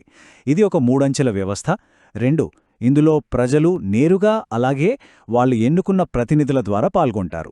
అన్నింటికన్నా ముఖ్యంగా ఇది గ్రామీణ ప్రజలకు వాళ్ళని వాళ్లు పాలించుకున్న అధికారాన్నిస్తుంది. ఈ విశ్లేషణను ముగించే ముందు మీ అందరి కోసం ఒక ప్రశ్న. ప్రస్తుతం మీ గ్రామంలో లేదా మీ ఏరియాలో మీరు పరిష్కరించాలనుకుంటున్న అతి పెద్ద సమస్య ఏది? ఆ పరిష్కారంలో మన స్థానిక ప్రభుత్వం ఎలాంటి పాత్ర పోషగలదని మీరు అనుకుంటున్నారో ఒక్కసారి ఆలోచించండి.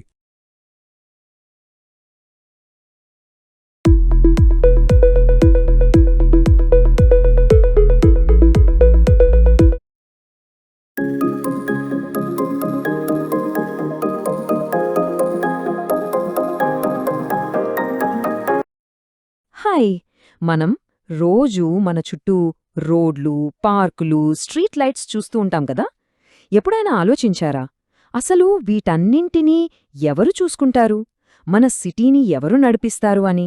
అయితే ఈరోజు మనం మన పట్టణాలను నడిపే లోకల్ గవర్నమెంట్ గురించి సరదాగా తెలుసుకుందాం. పదండి. ఈరోజు మనం ఏం తెలుసుకోబోతున్నామో చూద్దామా? ఫస్ట్, పెద్ద సిటీస్కి రూల్స్ ఎందుకంత అవసరమో చూద్దాం. ఆ తర్వాత ఇండియాలో ప్రభుత్వం ఎలా పనిచేస్తుందో ఒక పిరమిడ్లా అర్థం చేసుకుందాం. నెక్స్ట్, మన సిటీ లోకల్ గవర్నమెంట్ గురించి, వాళ్లు చేసే పనులు గురించి, ఇంకా లాస్ట్కి ఈ సిస్టంలో మన రోల్ ఏంటో తెలుసుకుందాం. సరే, మనం మొదటి సెక్షన్లోకి వెళ్ళిపోదాం. అసలు పెద్ద నగరాలకి ఈ రూల్స్ అన్నీ ఎందుకు? మన సిటీలో లైఫ్ ఎంత కాంప్లికేటెడ్గా ఉంటుందో ఒక్కసారి ఆలోచిస్తే ఈ రూల్స్ ఎందుకు అవసరమో మనకే ఈజీగా అర్థమైపోతుంది. మనం రోజూ చూసే ఈ వీధులు, పార్కులు, లైట్ల వెనుక ఎవరున్నారు ఎప్పుడైనా అనిపించిందా? మన నగరం ఇంత పర్ఫెక్ట్గా నడవడానికి దాని వెనక ఒక పెద్ద సిస్టమ్ పనిచేస్తూ ఉంటుంది. ఆ సిస్టమే మన లోకల్ గవర్నమెంట్. దాని గురించే ఇప్పుడు మనం తెలుసుకోబోతున్నాం. ఊర్లతో పోలిస్తే సిటీలు చాలా పెద్దవి కదా.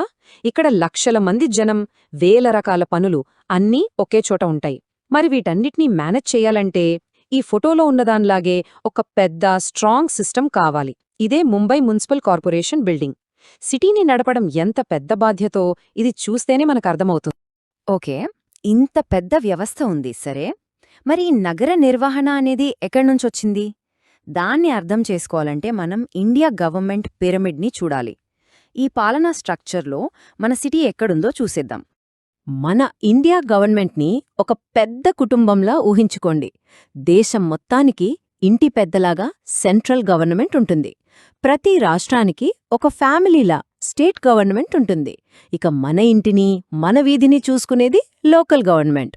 ఇదే మనకు చాలా దగ్గరగా ఉండి మన ప్రాబ్లమ్స్ని పట్టించుకుంటుంది. ఇప్పుడు ఆ పిరమిడ్ కిందకి అంటే బేస్కి వచ్చేద్దాం. ఇక్కడే జనాలకు దగ్గరగా పాలన ఉంటుంది. పల్లెటూర్ల కోసం పంచాయతీరాజ్ సిస్టమ్, మనలాంటి పట్టణాల కోసం అర్బన్ లోకల్ బాడీస్ ఉంటాయి.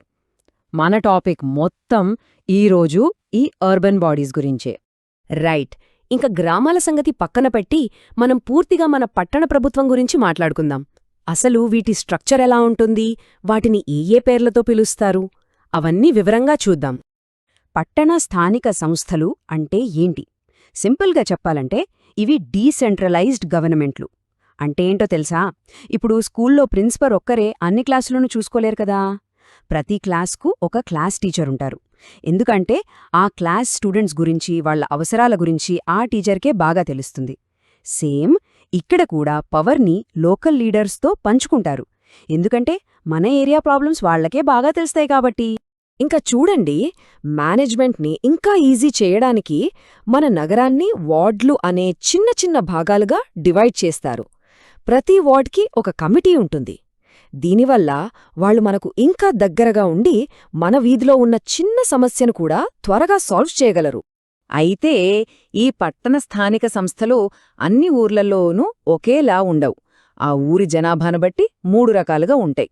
చూడండి, 10 లక్షల కంటే ఎక్కువ జనాభా ఉంటే దాన్ని మునిసిపల్ కార్పొరేషన్ లేదా మహానగర్ నిగమ్ అంటారు. 1 నుంచి 10 లక్షల మధ్య ఉంటే మునిసిపల్ కౌన్సిల్ లేదా నగర్ పాలిక. ఇంకా చిన్న పట్టణాలకైతే నగర పంచాయతీ. చాలా సింపుల్. జనాభా ఎంత పెద్దదైతే ఆఫీస్ అంత పెద్దది. సరే, స్ట్రక్చర్ గురించైతే మనకొక ఐడియా వచ్చింది. మరి ఈ సంస్థలు రోజూ ఏం చేస్తాయి? వాటి అసలైన పనులు, రెస్పాన్సిబిలిటీస్ ఏంటో ఇప్పుడు చూసేద్దాం. ఈ ఫోటో చూస్తే మనకు ఏం గుర్తొస్తుంది? మనందరికీ తెలిసిన విషయమే, చెత్త. సిటీస్ని క్లీన్గా ఉంచడం అంటే చెత్తను కలెక్ట్ చేసి దాన్ని సరిగ్గా డిస్పోజ్ చేయడం వాళ్ళ ఫస్ట్ అండ్ మోస్ట్ ఇంపార్టెంట్ డ్యూటీస్లో ఒకటి. అలాగే రోడ్లు పాడైపోయినా, డ్రైనేజీ సమస్యలు వచ్చినా ఇలాంటి ఇన్ఫ్రాస్ట్రక్చర్ని చూసుకోవడం కూడా వాళ్ల బాధ్యతే. ఎందుకంటే ఇది మన డైలీ లైఫ్ని డైరెక్ట్గా ఎఫెక్ట్ చేస్తుంది.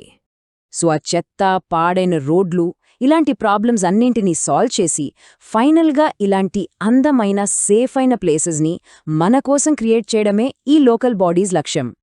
అంతే అనుకుంటున్నారా? ఇంకా చాలా పనులున్నాయి వాళ్లకి. Property tax, water bills collect చేయటం, మ్యారేజ్ సర్టిఫికెట్స్ లాంటివి ఇవ్వటం, ఎమర్జెన్సీలో వాటర్ ట్యాంకర్లు, ఫైర్ సర్వీసెస్ పంపటం, గవర్నమెంట్ స్కీమ్స్ మనదాకా వస్తున్నాయో లేదో చెక్ చేయటం, ఇలా చెప్పుకుంటూ పోతే లిస్ట్ చాలా పెద్దది. ఇప్పటిదాకా ప్రభుత్వం గురించి మాట్లాడుకున్నాం కదా, ఇప్పుడు మనం గురించి మాట్లాడుకుందాం. అవును, మన గురించే. ఈ సిస్టమ్ పర్ఫెక్ట్గా పనిచేయడంలో మన రోల్ ఏంటో చూద్దాం. దీన్ని పార్టిసిపేటరీ డెమోక్రసీ అంటారు. అంటే కేవలం 5 ఏళ్లకోసారి ఓటు వేసి సైలెంట్గా ఉండటం కాదు. గవర్నమెంట్, ప్రజలు ఇద్దరూ ఒక టీంలా కలిసి పనిచేసినప్పుడే మన సిటీ డెవలప్ అవుతుంది. మనము యాక్టివ్గా పార్టిసిపేట్ చేయాలి. మరి మనమెలా హెల్ప్ చేయొచ్చు? చాలా సింపుల్. ఎక్కడైనా వాటర్ పైప్ లీక్ అయితే వెంటనే కంప్లైంట్ ఇవ్వడం, చెత్తను తడి, పొడి చెత్తగా వేరు చేసి ఇవ్వడం, ప్లాస్టిక్కు వ్యతిరేకంగా జరిగే క్యాంపెయిన్లలో పాల్గొనడం, ఇలాంటి చిన్న చిన్న పనులతో మన నగరాన్ని మార్చడంలో మనం కూడా ఒక భాగం అవ్వచ్చు. చివరిగా ఈ మాటలు మనం మాట్లాడుకున్నదంతా ఒక్క వాక్యంలో చెప్తాయి. నగరంలో ఇది కొంచెం కాంప్లికేటెడ్గా అనిపించొచ్చు, కానీ ఐడియా ఒక్కటే. ప్రతి ఒక్కరి వాయిస్కి వాల్యూ ఉంటుంది. అది ఊరైనా, నగరమైనా మన వాయిస్ వినిపించినప్పుడే మన ఏరియా బాగుపడుతుంది. మీరేమంటారు?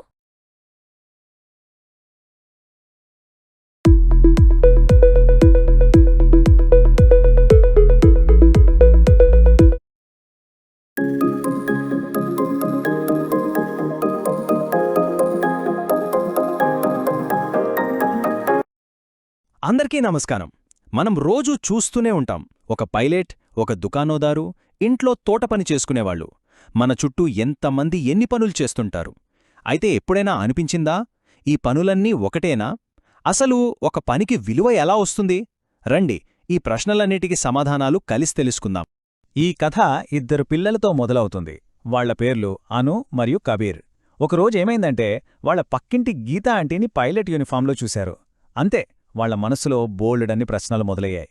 అసలు పని అంటే ఏంటి, ఎందుకిన్ని రకాల పనులుంటాయి అని. వాళ్ల కలిగిన ఆ చిన్న ఆసక్తే ఈరోజు మనల్ని ఒక మంచి ప్రయాణానికి తీసుకెళ్తోంది. సో మనం ఇప్పుడు అను, కబీర్లతో పాటు వాళ్ల ప్రయాణంలో చేరబోతున్నాం.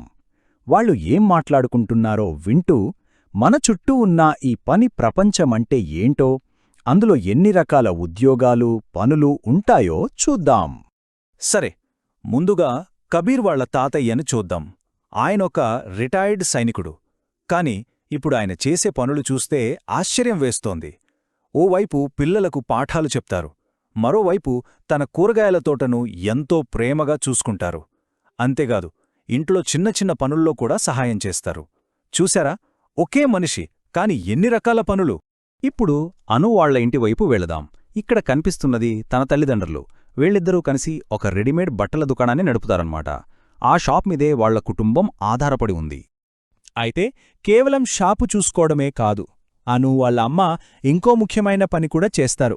ఆమె తన ఖాళీ టైంలో తమ ఏరియాలో ఉన్న ఆడవాళ్లకి ఫ్రీగా అల్లడం నేర్పిస్తారట. ఇక్కడ మనం గుర్తుపెట్టుకోవాల్సిన పదం ఉచితంగా, అంటే స్వచ్ఛందంగా. దీని గురించి మనం మళ్ళీ మాట్లాడుకుందాం. అంటే ఇప్పుడుదాకా మనం ఏం చూశాం? ఒకరేమో పైలట్గా విమానం నడుపుతున్నారు, ఇంకొకరు తోట పని చేస్తున్నారు, దుకాణం నడుపుతున్నారు, ఫ్రీగా పాఠాలు చెప్తున్నారు. అవును కదా, మన చుట్టూ ఉన్న ప్రపంచంలో ఎన్ని రకాల పనులున్నాయో. ఇక్కడే అసలు ప్రశ్న మొదలవుతుంది. ఈ పనులన్నీ ఒకే రకమైనవా? అంటే ఒక పైలట్ చేసే పని, తోటలో మొక్కలు పెంచే పని రెండూ ఒకటేనా? వాటి మధ్య అసలు తేడా లేదా? ఈ ప్రశ్నే మనల్ని ఈరోజు మనం తెలుసుకోబోయే ముఖ్యమైన విషయానికి దారితీస్తుంది. ఆ ప్రశ్నకు సమాధానం కాదు. ఈ పనులన్నీ ఒకేలా ఉండవు.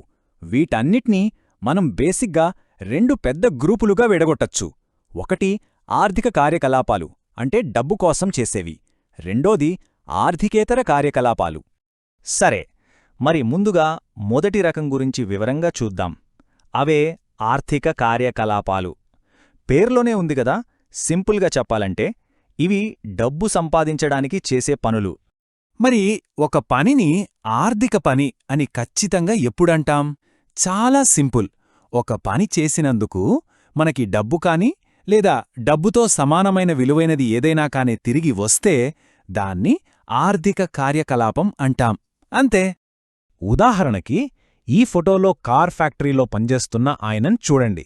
ఆయన తన సమయాన్ని, కష్టాన్ని ఆ పనిలో పెడుతున్నారు. అందుకు బదులుగా నెల చివర్లో ఆయనకి జీతం వస్తుంది కదా.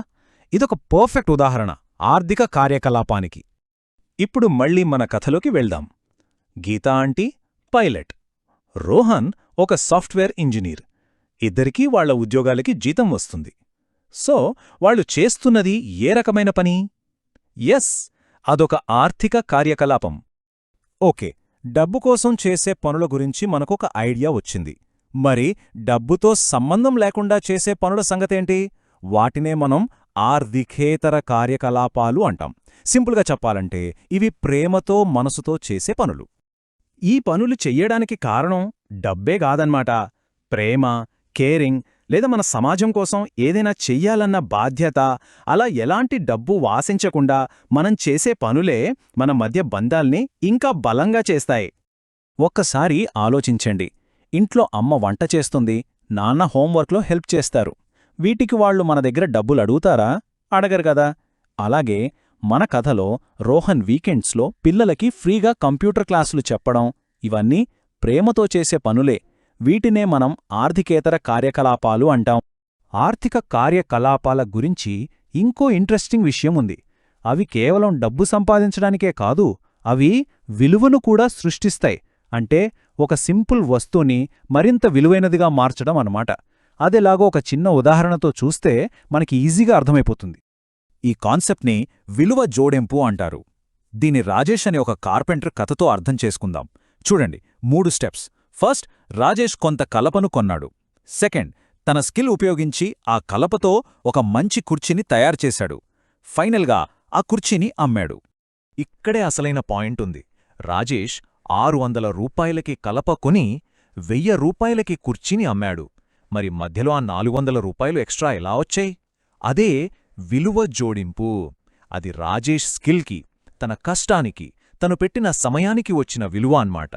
రాజేష్ కలపకి ఎలాగైతే విలువ జోడించాడో, ఆర్థికేతర పనులు డబ్బు రూపంలో విలువను జోడించకపోవచ్చు, కాని అవి మన జీవితాలకి, మన సమాజానికి డబ్బు కన్నా ఎంతో విలువైన వాటిని జోడిస్తాయి.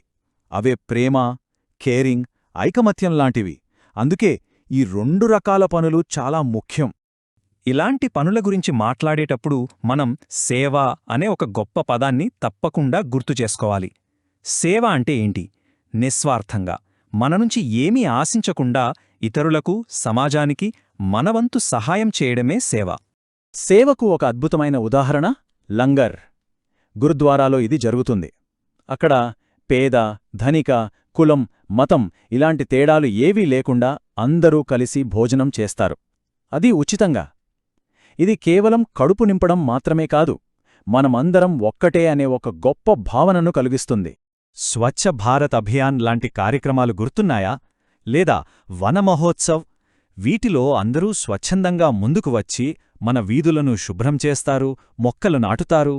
ఒకరు చేసేది చిన్న పనే కావచ్చు, కాని అందరూ కలిసి చేస్తే ఎంత పెద్ద మార్పు వస్తోందో కదా!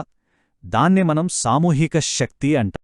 సో ఫైనల్గా మనం గుర్తుపెట్టుకోవాల్సిందేంటంటే, ఒక మంచి సమాజమనేది ఒక బండిలాంటిది అనుకుంటే, ఈ 2 రకాల పనులు దానికుండే 2 చక్రాల లాంటివి. ఒక చక్రం అంటే ఆర్థిక పనులు మన దేశ ఆర్థిక వ్యవస్థను ముందుకు నడిపిస్తాయి. రెండో చక్రం అంటే ఆర్థికేతర పనులు మన మధ్య సంబంధాలను, మన సమాజాన్ని బలంగా పట్టి ఉంచుతాయి. 2 లేకపోతే బండి నడవదు. ఈరోజు మనం పని విలువ గురించి చాలా విషయాలు తెలుసుకున్నాం కదా! ఇప్పుడు ఒక్కసారి మన చుట్టూ ఉన్న ప్రపంచాన్ని గమనిద్దాం. మన చుట్టుపక్కల డబ్బు కోసం చేసే పనులేమున్నాయి, అలాగే కేవలం సంతోషం కోసం, ప్రేమతో చేసే పనులేమున్నాయి? ఈ 2 కలిసి మన జీవితాన్ని, మన సమాజాన్ని ఇంకా బెటర్గా ఎలా మారుస్తున్నాయో ఒక్కసారి ఆలోచిద్దాం.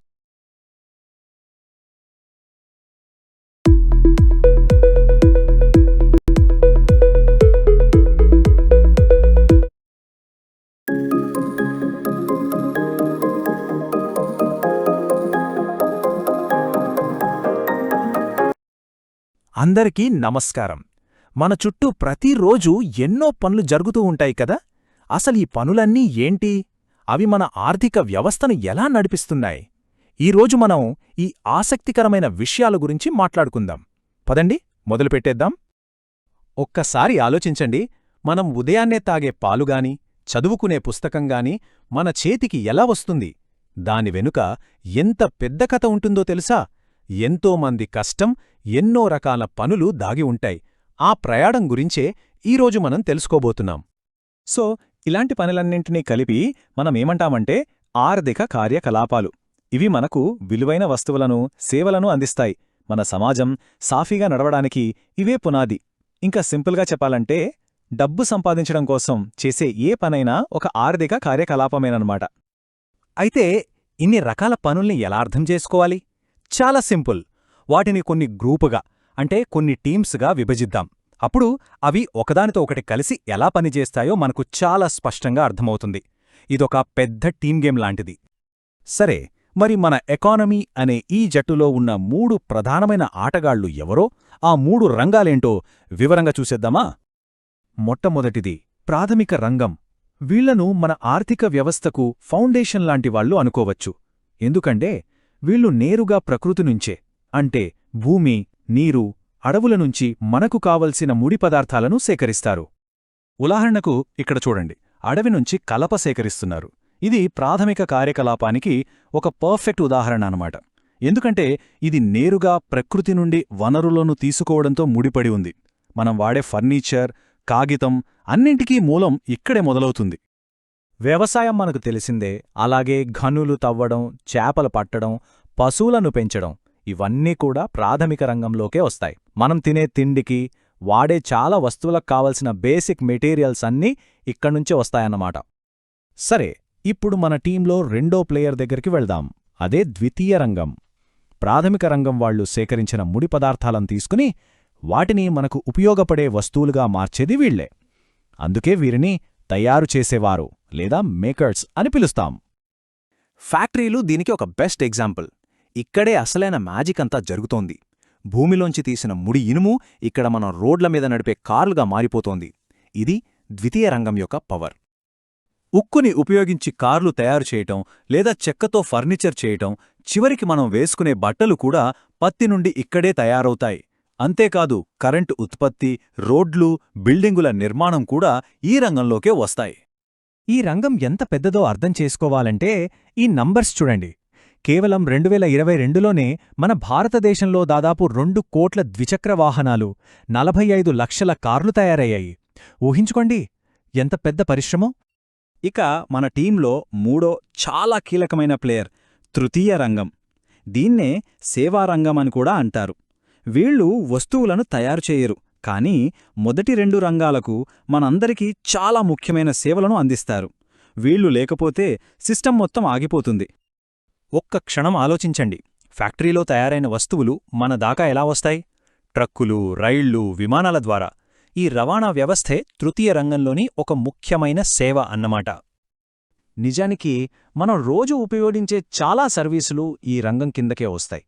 డాక్టర్లు, బ్యాంకులు, మనం షాపింగ్ చేసే దుకాణాలు, మనం వాడే ఇంటర్నెట్, మొబైల్ సేవలు ఇవన్నీ తృతీయ రంగ కార్యకలాపాలే. సరే, ఇప్పటిదాకా ఈ 3 రంగాల గురించి విడివిడిగా తెలుసుకున్నాం గదా, కాని అసలు మజా ఇవన్నీ కలిసి ఎలా పనిచేస్తాయో చూసినప్పుడే వస్తుంది. దీనికోసం ఒక రియల్ లైఫ్ ఉదాహరణ తీసుకుందాం. దీనికి బెస్ట్ ఎగ్జాంపుల్ మనందరికీ తెలిసిన అమూల్. ఒక గ్లాస్ పాలు మన దగ్గరకు చేరడానికి ఈ 3 రంగాలు ఎలా కలిసి పనిచేస్తాయో అమూల్ కథ ద్వారా చూద్దాం. స్టెప్ 1. రైతులు ఆవుల నుంచి పాలు తీస్తారు. ఇది ప్రాథమిక రంగం. స్టెప్ 2. ఆ పాలను ఫ్యాక్టరీకి తీసుకుని వెళ్లి వెన్న, జున్నుగా మారుస్తారు. ఇది ద్వితీయ రంగం. ఇక ఫైనల్ స్టెప్, వాటిని ట్రక్కుల్లో మన దగ్గర్లోని షాపులకు చేర్చడం. ఇది తృతీయ రంగం. చూశారా ఎంత సింపుల్గా ఒకదానితో ఒకటి కలిసిపోయాయో? అయితే అమూల్ కథలో మనం నేర్చుకోవాల్సింది ఇంకో విషయం కూడా ఉంది. ఒకప్పుడు రైతులు తమ కష్టానికి తగ్గ ప్రతిఫలం దక్కించుకోలేకపోయేవారు. మధ్యవర్తులు లాభం మొత్తం దోచుకునేవారు. కాని అందరూ ఇలా ఒక సహకార సంస్థగా ఏర్పడిన తర్వాత వాళ్ల ఆదాయం పెరిగింది, వాళ్ల జీవితాలు మారాయి. సో అమూల్ కథ మనకు చెప్పేది ఏంటంటే, ఈ 3 రంగాలు విడివిడిగా పని చెయ్యలేవు. అవి ఒకదానిపై ఒకటి ఎంత బలంగా ఆధారపడి ఉంటాయో ఈ కథ మనకు చూపిస్తుంది. ఇక్కడ మనం గుర్తుంచుకోవాల్సిన పాయింట్ ఇదే. ఈ 3 రంగాలు ఒక గొలుసులో ఉండే లింకుల లాంటివి. ఒకటి లేకపోయినా రెండోది పనిచేయదు. రైతులు పంట పండించకపోతే ప్రాథమిక రంగం. ఫ్యాక్టరీలకు ముడిసరుకు ఉండదు, ద్వితీయ రంగం. ఒకవేళ ఫ్యాక్టరీలు వస్తువులు తయారు చేసినా వాటిని రవాణా చేసేవాళ్లు లేకపోతే తృతీయ రంగం. అవి మన దగ్గరకు చేరవు. ఇంకో చిన్న ఉదాహరణ చూద్దామా? మనం చదివే పుస్తకం, దాని ప్రయాణం కూడా అడవిలో చెట్లు కొట్టడంతో మొదలవుతుంది. అంటే ప్రాథమిక రంగం. అక్కడి నుంచి ఆ కలప ఫ్యాక్టరీకి చేరుకుంటుంది. ఆ ఫ్యాక్టరీలో దాన్ని కాగితంగా మార్చి పుస్తకాలు ప్రింట్ చేస్తారు. ఇది ద్వితీయ రంగం. ఆ తర్వాత ఆ పుస్తకాలను మన దగ్గర ఉన్న షాపులకు చేర్చడం తృతీయ రంగం. చూసారా ఎంత పర్ఫెక్ట్గా అన్ని కనెక్ట్ అయ్యున్నాయో? సో ఫైనల్గా మనం అర్థం చేసుకోవాల్సింది ఒకటే. ఈ సేకరించేవారు, తయారు చేసేవారు మరియు సహాయకులు, ఈ ముగ్గురూ ఒకరిపై ఒకరు ఆధారపడి ఉంటారు. ఒకరికొకరు సపోర్ట్ చేసుకుంటేనే మన ఆర్థిక వ్యవస్థ బండి ముందుకు సాగుతుంది. సరే, ఈ విశ్లేషణను ముగించే ముందు ఒక చిన్న ప్రశ్న. ఈసారి బయటకు వెళ్ళినప్పుడు మీ చుట్టూ ఒక్కసారి గమనించండి. మీ ఏరియాలో ఏ పనులు ప్రాథమిక రంగానికి చెందినవి, ఏవి ద్వితీయ, ఏవి తృతీయ రంగాలకు చెందినవి? ఆలోచించి చూడండి. మన చుట్టూ ఉన్న ప్రపంచం ఇంకా బాగా అర్థమవుతుంది.